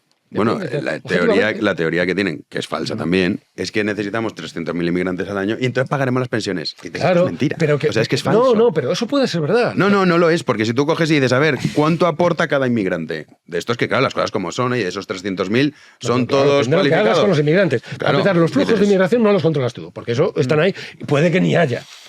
Entonces, tú no puedes depender de la inmigración. No puedes depender como Estado, porque eso, sí, tú no vas a ir a... es una lotería. En el momento que necesitas gente no vas a ir a secuestrarla a la gente. Y no puedes juzgar la cuestión migratoria desde una perspectiva estrictamente económica. Entonces tú tienes que promover mucho más la nación biológica, tienes que promover planes de hay un ministerio, que está el Ministerio de Transición Ecológica y Reto Demográfico. Para que del reto demográfico... El problema es que el inmigrante no viene como productor. Es que el inmigrante no es un mero productor. No, pero que tú no ayudas a las familias, por ejemplo, a que tengan hijos. Claro. Que no hay una política... Yo recuerdo, Esperanza Aguirre, mismamente, aquí en Madrid, hace unos años, pues había una cartilla de familia numerosa, a partir de 3 hijos, tenías una cartilla que era gratuita. Pues Esperanza Aguirre dijo, no, pues ahora no es gratuita, hay que pagarla. Cosas de este estilo. Esperanza Aguirre, que ponen porque me acuerdo de ese ejemplo, pero sí, que no hay un plan. Zapatero hizo aquello de los 2.500 euros, que fue el chocolate del loro, porque eso duró 3 segundos. Yo que tuve hijos justo entre medias, mi hijo nació en el 2009, vino con un pan debajo del brazo de 2.500 euros. Mi hija casi hubo que vino 3 años después, vamos, no, nada, cero. Ricardo. Lo que pasa, mira, aquí lo importante son los verbos griegos, Jano. Los griegos tenían un tipo de verbos que eran los verbos en sko, los verbos que terminaban con la terminación sko. Por ejemplo, el verbo grasko, envejecer. Lo interesante de estos verbos es que no se sabe cuándo empiezan. No sabemos cuándo empezamos a envejecer. Nociones como la de juventud, vejez, ocio, derecho, común, futuro, confianza, y si me apuras, por desgracia, incluso niño o niña, están en nuestra sociedad como objeto de debate. Un señor considera que tiene ya edad para jubilarse y pide y se jubila, aunque esté en lo mejor de su proceso productivo, creativo, profesional, considera que se tiene que jubilar y se jubila, y hay otro, en cambio, que considera que todavía no ha llegado el momento de jubilarse y no se jubila. Es decir, hemos llegado a un punto en el cual la noción de lo común, la noción de que esta sociedad, iba a decir incluso este pueblo o esta nación, la forman no solo las generaciones presentes, sino las generaciones por venir y las generaciones futuras, ha desaparecido del debate. Solamente existe lo presente. Si lo vemos desde esa perspectiva, las generaciones futuras, me van a permitir los espectadores la vulgaridad, que arreen de la misma manera que las generaciones pasadas, para con ellas no hay ninguna obligación, no hay nada que preservar, no hay nada que mantener. Y aquí toca de lleno el tema de la inmigración. Yo en esto no puedo estar más de acuerdo con Julio. Cuando dices que la inmigración no es una cuestión económica, es que yo me atrevería a decirte, tiene una dimensión económica, pero no es la dimensión central. Eso es. No es la dimensión central. La dimensión central es que la inmigración que está llegando a España se ha tomado como coartada para crear la falsa garantía de que va a haber un modo de vida que se está volviendo insostenible, que se va a poder mantener. Y se ha utilizado como coartada. No se preocupe usted, porque la inmigración va a resolver estos problemas. Bien, hemos llegado a un punto en el cual la inmigración no los resuelve.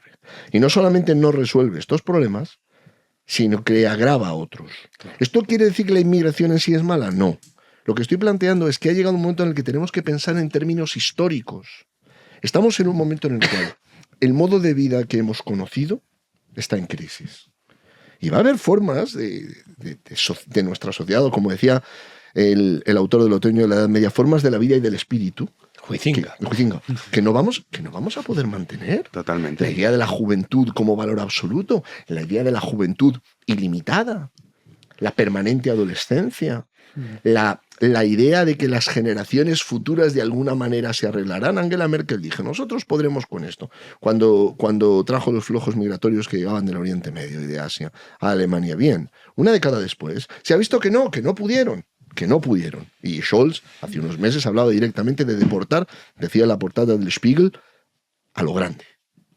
en gran cantidad. Sí, ahora también Este cuando es el había momento. que las encuestas un día. También Este te es el digo. momento en el que estamos, Tomás, como el Partido Popular, que ha descubierto el tema de la inmigración cuando ha visto que en las encuestas se empieza a Sí, preguntar no, a la claro, al final, ciudadanía, pero ¿no? ese es el punto, claro. Si todo lo cedes, lo basas en la popularidad de las medidas, electorería, ese es el gran drama. Que dices, oye, macho, o sea, al final, o sea, tú preguntas a los españoles mañana, lo tenemos con el tema de la reducción de la jornada laboral. La inmensa mayoría de los españoles está de acuerdo. Dices, pero macho, ¿no te das cuenta? El problema es que a lo mejor la inmensa mayoría de los españoles están equivocados. Que tú no puedes. Claro, pues eso te digo. Sí, no, sí, Claro, hombre. es Sí, que claro. el interés, Sí, sí. el interés común no tiene por qué coincidir con el interés de cada uno de los Efectivamente. españoles. No, de Esta hecho, es la no definición de coincide. Aristóteles también. coincide. Aristóteles dice la democracia, la demagogia es un sistema desviado de orden de la vida pública, desviado cuando tú diriges el bien común en función de lo que cada uno opina y sumas todo eso. No, Sí, la es popularidad. que la suma de las opiniones no tiene por qué ser acertada. Totalmente. Sí, totalmente. Y respecto a la inmigración hay una idea subyacente que yo considero perniciosa, que es la de el hombre como individuo. Claro, si concebimos al hombre como un individuo, concebimos al hombre como un ser intercambiable. Digo, no pasa nada por traer a 300.000 inmigrantes porque son individuos.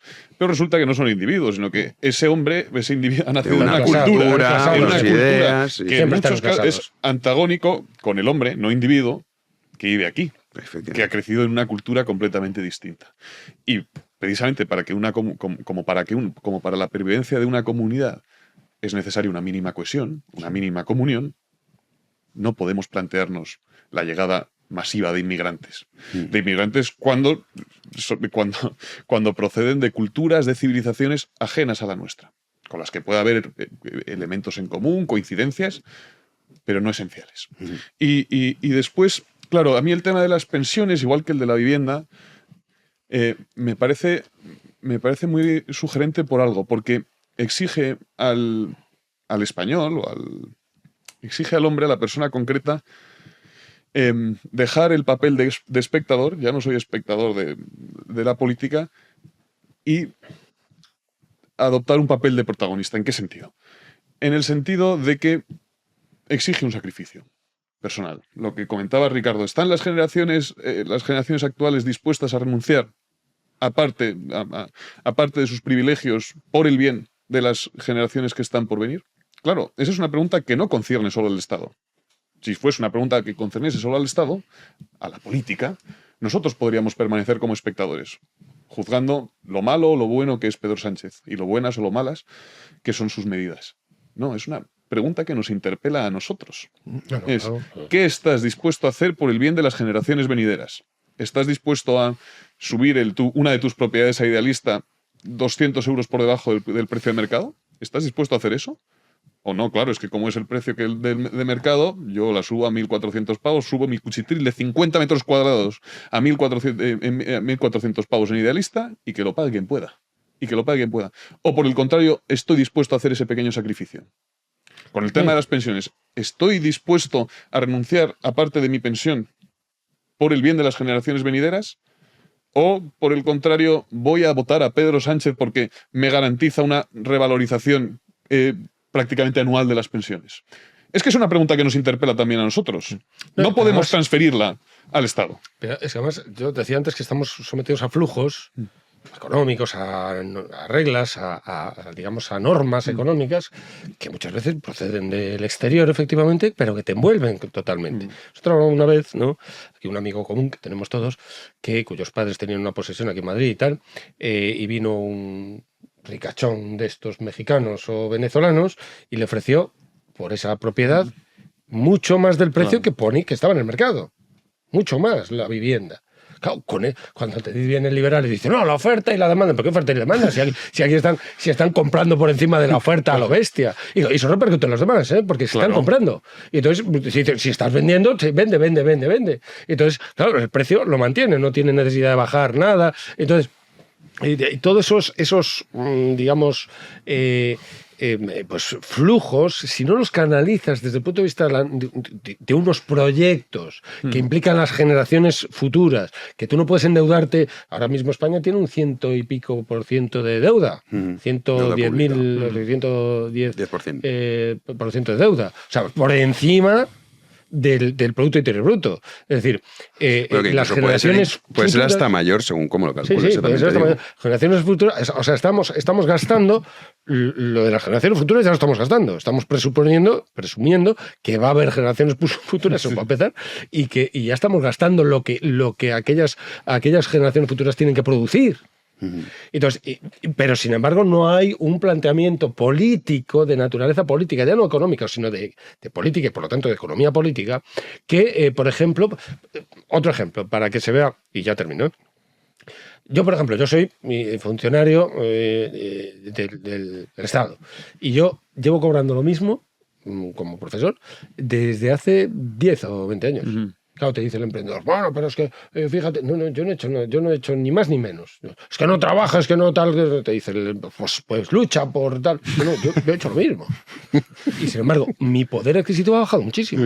En los últimos 15 años el poder adquisitivo, o sea, los ciudadanos de media, ha bajado un 10%, excepto el de los pensionistas. Entonces, claro, coño, o sea, es que esto, o sea, pero mira, vamos a ver, fíjate, o sea, en aquí esto que hay hecho, un problema, es que, que no es que tengan nada en contra de los pensionistas. Para el bien común, ¿no? Claro, o sea, es que no está pensando ni en los pensionistas claro, ni en la otra generación, no está pensando en el común. Es decir, coño, sumas y restas, macho, claro, y dice, a ver, esto matemáticas, ¿esto es sostenible? No, ¿qué está pasando aquí? ¿Por qué cada vez pagamos más impuestos? Porque cada vez que la gente es más de la población empobrecida. activa Claro. cada vez es menor. Claro. Y el poder adquisitivo de los pensionistas cada vez es mayor. Entonces, claro, si tienes casos ya en ciertas regiones en España, sobre todo en la zona de Asturias, también en Galicia, que son poblaciones más envejecidas, que dices, oye, por cada 2 pensionistas te sale un 1, poco cotizando. Y dices, pero ¿cómo va un tío a mantener un pensionista? Es un modelo que es insostenible. Después porque muchos de esos pensionistas después pagan a su hijo. Sí, eso es verdad. O mantienen, sí, muchos. Oye, la crisis financiera. Son padres, al fin y al cabo, la familia está funcionando. Sí, pero claro, algunos dirán que eso es cierto. De hecho, pasó con la crisis financiera. En manos de esa operación, digamos, de más o menos privada. Eso sí que es una operación privada. No puedes dejar en manos de esa operación. Pero que la crisis financiera pasó. O sea, puede que no ocurra. Mucha gente mayor que ayudaba a sus hijos, que ayudaba también a sus nietos, pero la realidad es que dices, bueno, yo les ayudo. Sí, bueno, pero tú empieza a contar, que esto también es otra cosa. ¿Cuánto te han quitado y cuánto te dan? Porque es que te quitan 10, te dan 1 para el bonobús y dices, gracias. ¿Cómo que gracias, coño? A mí dame, vale, no te digo mis 10, porque habrá unos gastos que habrá que mantener, como sea la defensa, etcétera, etcétera. Pero es que es el mundo al revés. O sea, sí, de esos abuelos muchos están cuidando de los nietos, claro. No sé qué. O sea, hay un porque la familia. Sí, porque en España tiene el concepto que eso no está en otros países. No está en otros países. En otros países a los 18 te piras y los abuelos. Pero eso no quiere decir que sea sostenible, que tú no puedes, en función de la voluntad de una institución familiar, hacer que no siendo sostenible el sistema se base en algo que es, puede que ocurra o que no. Claro. No puedes operar así. Ricardo. Mira, yo creo que hay varias claves que han salido y que me gustaría volver para desarrollarlas. Una es la noción de la confianza en el futuro. Lo que está sucediendo es que esta falsa confianza en el futuro, de que no, pero el futuro se arreglará por las fuerzas productivas, porque la economía, porque la inmigración, se contradice con la realidad presente. Es decir, la realidad presente es que hay una parte de la sociedad española que no ve un futuro. Y que hemos empezado renunciando a la idea de tener una casa y un coche, después renunciamos a la idea de tener simplemente una casa en propiedad, y ahora ya hay quien está renunciando a la idea de poder alquilar una casa completa y aspira a alquilar. Esto está hablando de la falta de confianza en el futuro. Creo que hay otro factor. Se habla de la familia, es verdad. La familia todavía es un sostén. Lo fue en la crisis económica financiera de 2008, 2009 que recordabas, pero ¿qué va a pasar cuando las familias, que ya son muy pequeñas, hayan menguado todavía más? Creo que hay otro factor del que no se habla lo suficiente. Se habla mucho de los sacrificios de las generaciones pasadas y eso está en el debate público. Se habla del sacrificio de los padres y de los abuelos y es un sacrificio encomiable, sin ninguna duda. No se habla tanto del sacrificio de las generaciones presentes. Es decir, da la impresión de que hablar de los esfuerzos que las generaciones actuales de cotizantes y que las generaciones, lo que llaman de las clases productivas, están haciendo para sostener el sistema de pensiones parece que es de mal gusto. Parece que uno le está afeando a las generaciones pasadas el esfuerzo que supone. Y sin embargo, precisamente porque no se habla de esto, no se toma conciencia de cuál es el futuro que nos espera. Y por terminar, has dicho una cosa, Pedro, que me ha parecido particularmente interesante. Solo una, ¿eh? No, porque de esto sí que no se habla. Que es el tema a la cabeza y no voy a salir de aquí, pero bueno. Que es el tema de la idea de la lucha, ¿no? Le decía, oiga, yo soy profesor, yo cobro un salario, mi salario viene siendo el mismo, y te dicen, no, pero es que tienes que luchar. Es que esto no es una sociedad. O sea, una sociedad no es una jungla, no es una selva. Una nación no es una selva, no es una jungla. Es todo lo contrario. Entonces, la idea de que un productor, de que un profesor, o la idea de que hay determinados trabajos que como no son productivos en términos de mercado, aunque podríamos discutir que el conocimiento no sea productivo, pero admitamos la hipótesis, que como no son productivos inmediatamente, quedan deslegitimados, y que bueno, pues lo que tienes que hacer es pelear. Oiga, pero me han dejado en el paro con 58 años y ahora yo qué hago. No, hombre, tú te tienes que reinventar, tú tienes que unirte a la pelea. Primero, es falso. Que los seres humanos no somos así, los seres humanos no somos máquinas de disputarnos los alimentos. Primero, pero segundo, ¿qué clase de comunidad es esa? Claro. Hemos retrocedido. Pero incluso me atrevería a decir, porque tú antes decías, los animales aspiran al ¿cómo ha sido que les llegó una fórmula bellísima? Los animales aspiran al conocimiento de su entorno. El mundo circundante. Del mundo circundante. Esta sería una selva de la que nada quedaría excluido, porque el ser humano está llamado a la totalidad, no a una parte. Por eso digo que me parece que en torno a este debate de las pensiones hay otros muchos debates que no son periféricos, que forman parte del núcleo duro de la discusión y que a menudo se soslayan. No, ahí Platón, la República, hay dos límites, poros y penía, que decía Platón. Es decir, una sociedad no puede sostenerse con un fragmento de la sociedad o con un número importante de población completamente en la miseria, pero es que eso nos afecta a todos. Dice, no, es que se fastidien porque no han peleado suficiente. No. Es que una población, una bolsa poblacional miserable arrastra a todos los demás. Y después, bueno, decía Platón que tampoco el poros, ¿no? Una población en la superabundancia, en mucho contraste con los demás, tampoco eso es sostenible. O sea, hay que intentar reequilibrar y tal, ¿no? Entonces, poros y penía, evitar esos dos excesos, ¿no? En una sociedad. Sobre estos privilegios que estamos hablando, que en el fondo estamos hablando qué es lo que hay detrás de los decretos. Claro, porque aquí hemos estado escuchando la revalorización de las pensiones, te dicen es un derecho. El bono de transporte es un derecho. O sea, aquí son todos derechos. Sí. Y en esto, que al final, o sea, si separas un poco, es también lo que ocurrió en su momento con la cuestión de los gremios, cuando Turgot, que fue ministro de Asuntos, digamos lo que el ministro de Economía en Francia, dijo, oye, estos gremios tienen unos privilegios, y consiguió reducir el déficit, la deuda pública, se acabaron las quiebras, y se lo cepillaron. Pues es que esto no es popular, macho. Entonces, claro, es que dices, pero cuidado con esto. Entonces, en esto también hay una clase política que sí, son todos privilegiados, pero la catalana, que esto dice, ¿estás en contra de los catalanes? El viejo truco, no, yo no tengo nada en contra de los catalanes. Ahora, de que se le concedan privilegios a costa de los demás, pues sí. Del catalanismo estoy completamente en contra. Claro, efectivamente, de eso estoy en contra, rotundamente en contra. Entonces Míriam Nogueras ha salido a la palestra nuevamente. Sí, reacción oficial por parte de Junts esta misma tarde después de lo anunciado por Pedro Sánchez. Lo ha hecho Míriam Nogueras, que defiende ese acuerdo con el que han llegado con el gobierno. Aseguran desde la formación separatista que no van a permitir que se les tome el pelo y que es bueno que haya formaciones que en un momento determinado pues decidan plantarse. Míriam Nogueras. Perdiendo tiempo y esperamos que esta vez hayan entendido la metodología de Junts, que insisto, es muy sencilla de entender. Cuando no tienes mayoría, has de negociar. Y en Junts per Catalunya siempre hemos estado dispuestos a negociar, pero no permitiremos que se nos tome el pelo y creemos que es bueno que haya partidos que se planten. Aunque no sea sencillo, que se planten y que defiendan este parlamentarismo que, bueno, si tienes una mayoría absoluta, fantástico, pero cuando no la tienes, alguien te tiene que recordar que no la tienes. Yo soy partidario de boicotear a esta gente, o sea, no traducirles. Bueno, venía ya con la traducción el corte. No traducirles, es decir, que hablen en su jerga. Condenarlos a la incomunicabilidad. Y la incomunicabilidad. Si están hablando un idioma que no es común a todos los españoles, cuando están hablando de cosas que nos interesan a todos, será porque no les interesa que los demás escuchemos en un idioma común que sabe hablarlo perfectamente.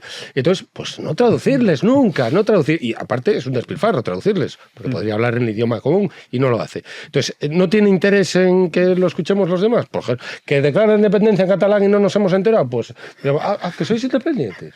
¿Y desde cuándo? Pero no os habéis avisado, ni nada.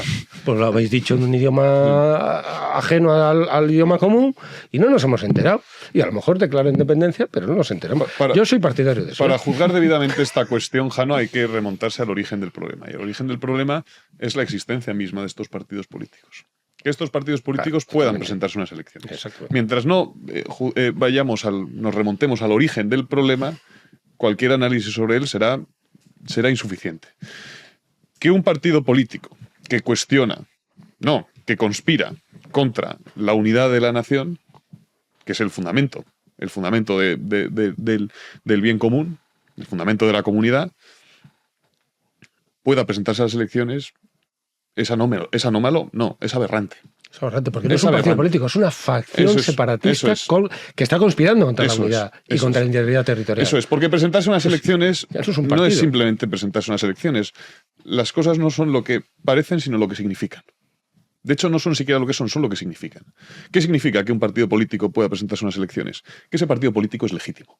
Exactamente. El problema de que Junts per Catalunya y estas formaciones políticas se presenten a las elecciones es que se las legitima. Si uno puede presentarse a las elecciones, es que su discurso, sus propuestas son legítimas. Si no, no podría presentarse a las elecciones. No consideraríamos la posibilidad de que el partido nazi se presentase a unas elecciones. Una especie de resurrección del partido nazi. Cuando se permite que un partido, que una facción... El partido nazi, porque el partido nazi tenía delante la comunidad política para un proyecto completamente aberrante, que era excluir por razones de raza, que eso es terrible. Aberrante, sí. Aberrante, absolutamente aberrante. Políticamente es una aberración, pero tenían en el horizonte la comunidad política en su totalidad. Estos están dirigiéndose a una parte del país. Sí. Diciendo que van a fragmentarla y que los demás no podemos disfrutar de lo que es nuestro. Sí. Nos están robando en nuestra cara, en nuestra puta cara iba a decir, en nuestra cara. Menos mal que no lo has dicho. Menos mal que no lo he dicho. Entonces nos están robando y aún hay que sonreírles. Es decir, que fíjate que modélica la democracia española, que es capaz de sostener a esta gente aquí en las instituciones. Sí. O sea, metes en la institución al Estado y a la conspiración del Estado sentados en el mismo sitio. Y dices, mira, y lo adornas aún. Es que es terrible. Yo cada vez que pienso en esto, digo, pero ¿dónde estamos? Es decir, ¿cómo es posible que esta gente siga estando financiada? Pero ya no financiada, sino absolutamente aventajada desde el punto de vista de los demás, premiada, respaldada. Sí, el que chantajea a la Unidad Nacional es el que saca rédito. Claro. Luego es así. El primer motivo por el que Pedro Sánchez es vulnerable es que depende para la pervivencia, para la pervivencia del gobierno, de su gobierno, de partidos separatistas que conspiran contra el bien de España. El segundo motivo por el que Pedro Sánchez es vulnerable a estos partidos, por el que estos partidos pueden extorsionarlo, es su obsesión con el poder. Quien está obsesionado con el poder es más vulnerable que quien no lo está. Sí, pero está dispuesto a hacer cualquier cosa. Está dispuesto a hacer cualquier cosa. Es vulnerable a cualquier extorsión. Sí, lo que le pidas es más extorsionable que hay otro. El gobernante que no desea el poder, como fin, sino como instrumento, es mucho menos vulnerable. Yo no puedo procurar en estas condiciones el bien de los españoles. Renuncio. No puedo acometer mi proyecto. Renuncio. Exacto. ¿Qué ocurre? Pedro Sánchez está obsesionado con el poder. Es lo único que anhela. Se relaciona con él como fin. Por lo tanto, todos estos van a poder extorsionarle hasta la náusea. El problema es que hasta la náusea la pagamos nosotros. Claro. Porque no tiene ningún proyecto. En realidad, él no está sacrificando nada. Desde su punto de vista delirante, desordenado de las cosas. Él no está sacrificando nada. El único sacrificio es el sacrificio del poder. Por eso es necesario, fíjate, Julio, por eso creo yo que es necesario pensar en términos históricos. Hay que pensar que buena parte de las cosas que estamos viendo que hace Pedro Sánchez se tendrán que deshacer y se tendrán que revertir.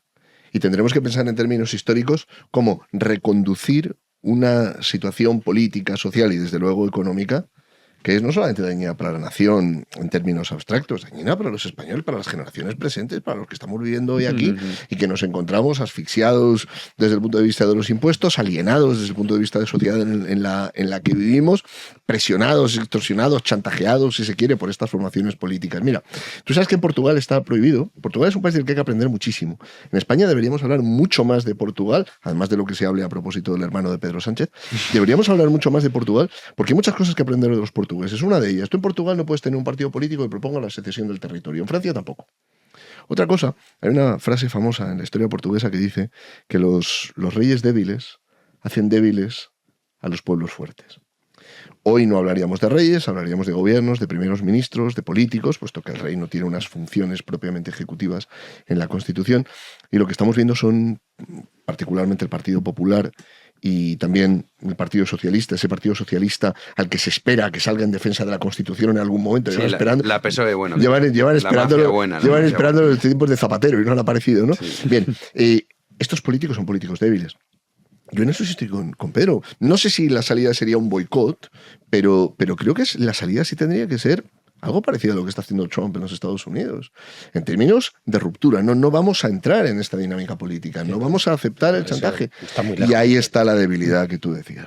Pedro Sánchez no puede perder el poder. Lo que pasa es que yo creo que no es solo que lo necesita, como se suele decir, psicológicamente, ¿no? Que quiere el poder. Creo que cada vez lo necesita más porque tiene la justicia. Va notando el aliento de la justicia en la nuca. Lo necesita para preservar su libertad. Sí. No, pero es curioso como efectivamente Pedro Sánchez no tiene freno, digamos, desde el punto de vista de sus propias contradicciones. No, nadie le va a sacar la cabalgata esa de las contradicciones que decía el otro, Pablo Iglesias, ¿no? Cabalga porque nadie le señala. Porque ayer mismo, ¿no? Decía que el PP estaba en contra de los intereses de España, causando dolor social y no sé qué, porque se negaba a la ley esta ómnibus. Decreto ómnibus, sí. Ómnibus. Al decreto este. Hoy se lo ha planteado Junts y ya no. ¿no? Sí, es que es acojonante. Y ya no, y ya anchas Castilla. No, sí, vamos a trocearlo. Pero ayer no era que era una cosa que estaba en contra. Una línea roja. Una línea roja. Yolanda Díaz dijo, literalmente, lo hemos puesto el corte, no lo vamos a repetir para que nuestra pobre audiencia no sufra además. Dijo, en absoluto, y se presentará tal cual. Claro, eso ayer. Nadie le saca las contradicciones. Estamos hablando de que si. Pero es que es peor, Pedro. La tía está. Digo Miriam Noguera. Digo tía con cierto desprecio y aposta. Porque creo que hay que boicotearlos, pero hasta el final, absolutamente hasta el final. Y entonces, Miriam Nogueras. Nos interesa lo que dice Miriam Nogueras, que aparten a esa mujer de ahí, que no interesa porque todo lo que diga va a estar conspirando contra la nación común, pero que se lo están anunciando, que lo tienen escrito en un programa político, pero ¿por qué se le da audiencia a esa gente? Es una cosa que es incomprensible. ¿Pero sabes por qué es incomprensible, y estamos lejos de que esta postura que yo tengo, que es lo razonable, lo dejo hasta el final, es lo razonable, la razón política, es el logos, es el logos hablando, me diría Hegel. Entonces, es el espíritu del logos. Está lejos de estar implantada en España, ¿no? Imposible ver. Es imposible que vamos, sacar estos partidos de ahí. Ya se les llama partidos, que es una manera de legitimarlo. Un partido participa del común, precisamente. El partido es una parte del común. Porque esto es un partido que no reconoce el común. Entonces, no puedes llamarse partido. Tiene que llamarse de otra manera. Esto es como el comienzo del Evangelio según San Juan. En el principio existía la palabra. Pero el problema y se ha hecho carne de todo esto. Hola, ya ha caído en la blasfemia. Oye, aquí no te privas de nada. Aquí viene gente de todo. Aquí no te Ricardo. Me ha faltado decir, esto se cumple hoy en mí. Claro, ¿tengo razón o no tengo razón? Sí, eso es como decía un amigo mío. Dice, yo en las discusiones sé quién tiene razón, y en este caso la tengo yo. Está el tema, sí. Pero lo peor de todo que tú comentas, o sea, el caso de que es verdad, que lo hemos normalizado, y nosotros que saquemos a Miriam Nogueras o que estemos pendientes de lo que dice el PNV, etcétera, etcétera, es porque desgraciadamente tienes un 28% de los ciudadanos españoles que de ahí no baja el PSOE. O sea, que no se castiga esto. Y que la misión... O sea, si no castigas... Yo siempre lo digo. Si mañana sale que Ábalos, Coldo y compañía han robado, mira, te voy a decir, 3.000 millones de euros, te juro que prefiero eso que tener a estos tíos, al fiscal general del Estado imputado... de 3.000 millones de euros si Cataluña se fragmenta. Eso desde el punto de vista económico para España es una catástrofe. No, pero el propio concepto en el que tienes, en el que vivas, que parece que una comunidad autónoma que es ajena a la que tú resides es como un país poco menos que extranjero. Dices, oye, macho, o sea, no es que en Valencia, no, esto es España. Exactamente. O sea, lo que ha pasado en Valencia ha pasado en España. Igual que Canarias, que en esto, a Vox, me parece una decisión que no es correcta cuando dicen, oye, no, el repartir los menas, no. Que se lo coman los pobres canarios. Claro. Porque si tiene un problema Canarias, el problema lo tiene España. Entonces dices, habrá que solucionarlo, vale, pero como ya han llegado, ya están aquí, ¿ahora qué pasa? ¿Los canarios que se fastidien? No, Canarias es España y el problema de los canarios es nuestro. Entonces, ahí al final, si lo ves en los procedimientos, ya de cualquier partido. En Canarias viven 47 millones de españoles, como viven en Ceuta, como viven en todas partes. Y se olvida eso, lo cual es aberrante, porque sin esa idea, cómo una sociedad va a conseguir crear un país próspero. Es imposible. Déjame que haga como Nicodemo, que le replicó al Señor, ¿no? Es verdad lo que dices, ¿no? Que hay cosas que no deberíamos perder el tiempo en contarlas. Pero es que la misión del periodismo es llevar a la audiencia donde la audiencia no quiere ir. La misión del periodismo es precisamente esta. Es precisamente advertir lo que está sucediendo. Y lo que está sucediendo es que hoy la sociedad española, el pueblo español, si se quiere, es rehén de una minoría política que en ocasiones conspira incluso contra el interés de sus propios votantes. Te pongo un ejemplo. Sí. La inmigración descontrolada en Cataluña. Es que va en beneficio de los votantes de Junts la inseguridad creciente en Barcelona, por ejemplo. Es que va en interés de los votantes de Junts la crisis económica. Claro. Pero es que va en contra de los intereses de Miriam Nogueras. Es española como lo somos todos nosotros. Ella misma está hablando de en contra de sus propios intereses. Pero aquí el caso es que se le da un aura de virtud a esas palabras porque se han resistido. No se dejan engañar por Sánchez. Y entonces el periodismo llega hasta ahí, pero llega adornando esa posición. La mayor parte de las noticias que se han dado de esta mujer ha sido, fíjate, los de Junts, qué íntegros son, qué entereza, qué resistencia, qué firmeza. Coño, pero que están quebrando, que están buscando romper el país. Dilo así, si lo dices así la cosa cambia totalmente. Di algo en latín que es el día de Santo. No tiene que ver. ¿Qué voy a decir? Bueno, el problema es que se las juzga solo a la luz de sus propios principios. En muchos análisis periodísticos. No, Pedro Sánchez ha contradicho. A mí ese análisis formal me interesa menos. Las palabras de Pedro Sánchez, las de enero de 2025 y las de junio de 2020, hay que juzgarlas a la luz de la verdad. No de los principios de Pedro Sánchez, sino a la luz de la verdad. Me importa un pito que se haya contradicho. A mí lo que me importa un comino. Me importa un bledo. Me importa poco. Me importa nada. Que se haya contradicho. Lo que me importa es que en enero de 2020 y en enero de 2025 faltaba la verdad. Y es eso, es así como tenemos que juzgar las palabras de Pedro Sánchez, considerarlas a la luz de la verdad y del bien común. Y la verdad aquí es el bien común, la verdad política es el bien común. Eso es. No hay otra verdad. ¿Sabéis también que es verdad? Nuestro club de socios es una realidad incluso palpable, porque tenemos merchandising, perdón, me llama mal la palabra. Y vamos a dar gracias a nuestros nuevos socios. No hay una taza de la taberna ilustrada, es una desgracia. Mira, es que ves cómo hablas de más. Tenemos una sorpresa, la estamos ya encargando. Que fenomenal. Vas a tener taza, qué maravilla, Julito, qué maravilla. Vas a tener taza. Hemos superado los 3. Porque uno hasta que no tiene taza no es.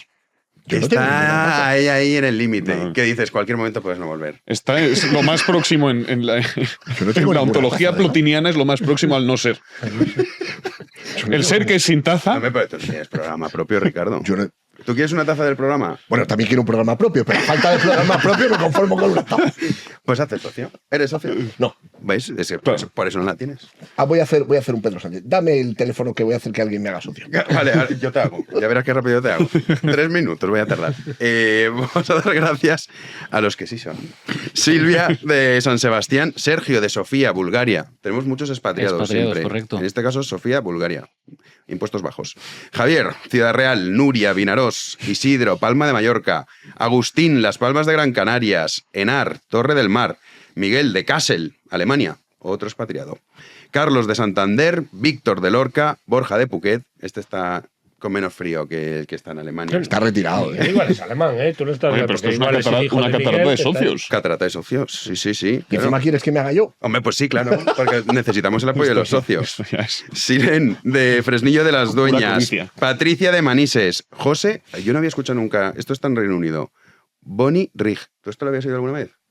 Y no lo había escuchado nunca. Bonnie Rig, ¿los apellidos? No, la localidad, José. Vale. Yo pero con un grupo de pop que se llama Bonnie M, pero es de cuando yo era joven. Sí, tú no habías nacido. Sí, hombre, la de... ¿Cómo se llama la canción esta? Breaker, ¿no? ¿Cómo es? Yo es que a mí me gusta el flamenco. Yo, esas cosas que oís vosotros, yo no. Daddy Cool, ¿no? ¿Era? No se llamaba así. Es que eso sí. Coño, bonito. A mí me sacas de Camarón y de Loli. A mí me hacen mucho. Juanan, tú que eres experto en música. música. Sí, es Daddy Cool, Daddy Cool, sí. Patricia, Jerez de la Frontera, Alberto de Majadahonda y Yolanda de Zaragoza. 1.000 millones de gracias. ¿Es una recapitulación semanal o diaria? No, diaria. Lo que pasa que es verdad. La que decías es Ma Baker, ¿no? Eso, Ma Baker. Nunca es suficiente, lo sé. Nunca es suficiente. Pero es verdad que ayer no los dijimos me olvidó. Desde aquí, entonces en los de pero lunes aún y así los es de un hoy. éxito, ¿eh? Sí, muy bien. Ricardo Ruiz de la Serna, Constantinopla. Mañana. Constantinopla, me mola. Sí, te voy a registrar así porque te voy a hacer yo socio ahora mismo. Ya ven que esto no hay ningún tipo de extorsión. Ya sé que tú eres. Yo soy socio. Julio soy lo socio. es, sí, Pedro también. Soy socio. Mi aportación es mínima porque... Pero si es que con eso, ¿a qué nos vale, Juan? Sí, suficiente con... ¿De verdad?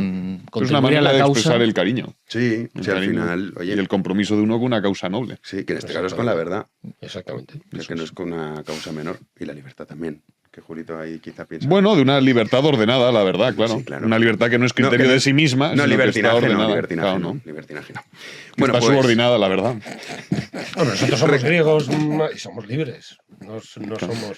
No podemos estar sometidos a un despotismo tipo oriental. No. Jamás. Siempre nos rebelaremos contra Esto ellos. es en el día de Santo Tomás. No te quiero contar lo que va a ser el día de las letras españolas. de Lorca para arriba. No, una tertulia es de nivel. A mí me ha gustado mucho la tertulia de hoy. Porque además hemos hablado de cosas de fondo que es verdad. Me gusta que habíais cambiado el tercio y ahí nos hemos centrado en que de verdad esconden los decretos la importancia de lo que se estaba aprobando. Santo Tomás al final de su vida dijo aquello de que es la mayor crítica que se hizo a su obra. Nunca. Sí. Santo Tomás vivió 50 años y escribió mucho sí. más que Aristóteles y Platón juntos, porque comentó toda la obra de Aristóteles, digamos que cristianizó a Aristóteles. Esto fue la labor que le encomendó el Papa y la hizo. Es imposible cristianizar a Aristóteles porque el dios aristotélico ni conoce el mundo ni quiere saber nada del mundo, y sin embargo el dios cristiano se hace carne, el verbo se hace carne, baja al mundo y para salvar al mundo. Entonces no tiene nada que ver el dios aristotélico con él. Pero el intento de Santo Tomás es tremendo. Tradujo por su labor a través de un colega en la obra en griego de Aristóteles directamente al latín, porque las traducciones que se conocían a través del árabe, a través del intérprete que era Averroes. Bueno, total, que al final, con 50 años, se tuvo un bajonazo en un monasterio de Fosanova, cerca de Roma. Estaba convocado para ir al concilio de Lyon, donde se iban a unir la iglesia ortodoxa y la católica, y discutir la posibilidad de volverse a unir y tal, y se retiró, dijo, todo lo que he escrito es paja, y murió. Dante dice en la Divina Comedia que fue cosa de Carlos d'Anjou, es decir, los angevinos, los franceses, que fueron los que lo envenenaron. Dante acusa de envenenar a Santo Tomás, es la única fuente que dice que lo envenenaron. Pero es Dante. Bueno, nada menos. Fíjate cómo hemos pasado de Coldo y Aldama a las acusaciones de Dante. Oye, hemos subido muchísimo el nivel. Joder, sí, no es verdad. Te quejarás. No, que yo no me quejo. ¿Para qué vamos a comentar los escándalos? Sería participar del juego de Pedro Sánchez. A ver, hay algunos que sí que... Vamos a ver, claro. O sea, hay algunos que sí que hay que comentarlo. Si se te pillan las acusaciones populares y eso es a mi mujer y a mi hermano no los juzgáis, hombre, quizá algún comentario habría que hacer. Es o incluso verdad, quemar algún que otro edificio. Pero vamos a cerrar ya. Lo comentamos otro día, Ricardo. un comentario que aspirara a explicar no tanto lo que ellos dicen, sino lo que significa. Eso es. Efectivamente. Eso es. Bueno, aquí lo intentamos. Sí, por eso digo que es importante el periodismo. Sí. Bueno, el periodismo no sé lo que hacemos, pero para que quieran, si quieren ustedes que sigamos... El comentario. Club de Socios, y tenemos canal nuevo también. Suscríbanse, que está en el comentario ¿Canal fijado. nuevo? Sí, hemos superado los 300.000 suscriptores. Bien. Entonces hemos hecho un canal nuevo, pues aquí como solo ponemos los programas, Política sin filtros. Y ahí sacamos vídeos pues relacionados con la política, por ejemplo, el discurso entero de Javier Milei en Davos, el propio Trump en la toma de posesión. Esta tertulia. Este tipo de cosas. Esta tertulia no. Esto ya sé que esto está en Big One. ¿Se queda en Big One? Sí, claro. Los programas aquí. Ad eternum. Esto depende del Vale, y las reproducciones de discursos importantes y tal, eso en Política sin filtros. Muy bien. Y quizá también algún corte de los propios programas, pero bueno, de momento no sé. Veremos a ver. Dentro de 200 años podemos saludar a las generaciones futuras, porque igual dentro de 200 años alguien nos reproduce allí. Sí, a ver de cara al día de Santo Tomás de Aquino en el año 2025. Es una buena pregunta. ¿Pervivirán los programas de YouTube como perviven los libros? ¿Sobrevivirán a la opresión del tiempo? Eso se plantea Platón en el Fedro. Cuando Plantea está escribiendo Y entonces él plantea el problema de qué va a pasar. Él desconfía de la letra escrita. Él dice, ¿qué va a pasar cuando la gente lea? ¿Entenderán lo que nosotros realmente queremos decir? Y por eso Platón desconfiaba de la palabra escrita. Entonces se habla de la doctrina no escrita de Platón, que no textos sabe de los textos. Bueno, Sócrates nunca escribió nada.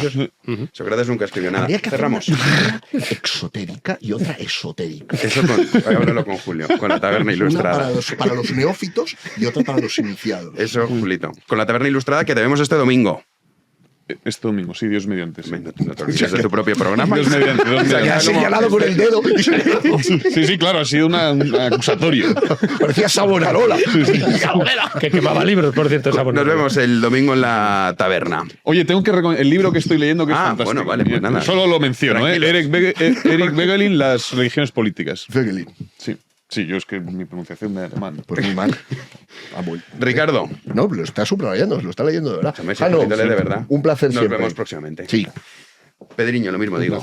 Nos vemos la semana que viene. Muy bien. Juan Andrés, a ti mañana. Viva Santo Tomás de Aquino. Mañana es muy molón, Santo Tomás. Mira, de eso sí que tendrías que hacer una taberna. Una taberna dedicada es un personajazo. Es un personajazo. Pues figura inabarcable por muchos motivos. Fue consejero de pero Luis mola mucho. IX de San Luis. O sea, ves un personajazo. Santo Tomás es impresionante. Una familia tremenda. Lo secuestraron porque se hizo fraile de una orden que lo querían benedictino, creada. Lo querían benedictino. No llegamos a la hacha de muchachos. Es un personaje. Para la taberna, mira. Bien, Siempre bien. sales con ideas de libertad para la taberna. La Eso verdad es que muy sí, bonito. lo que pasa es que... Héctor nos está diciendo que nos callemos ya. Y vamos a hacerle caso. Querido Héctor Menta, a los mandos. Eso sí es el logo. Gracias, es el logo, eso es verdad.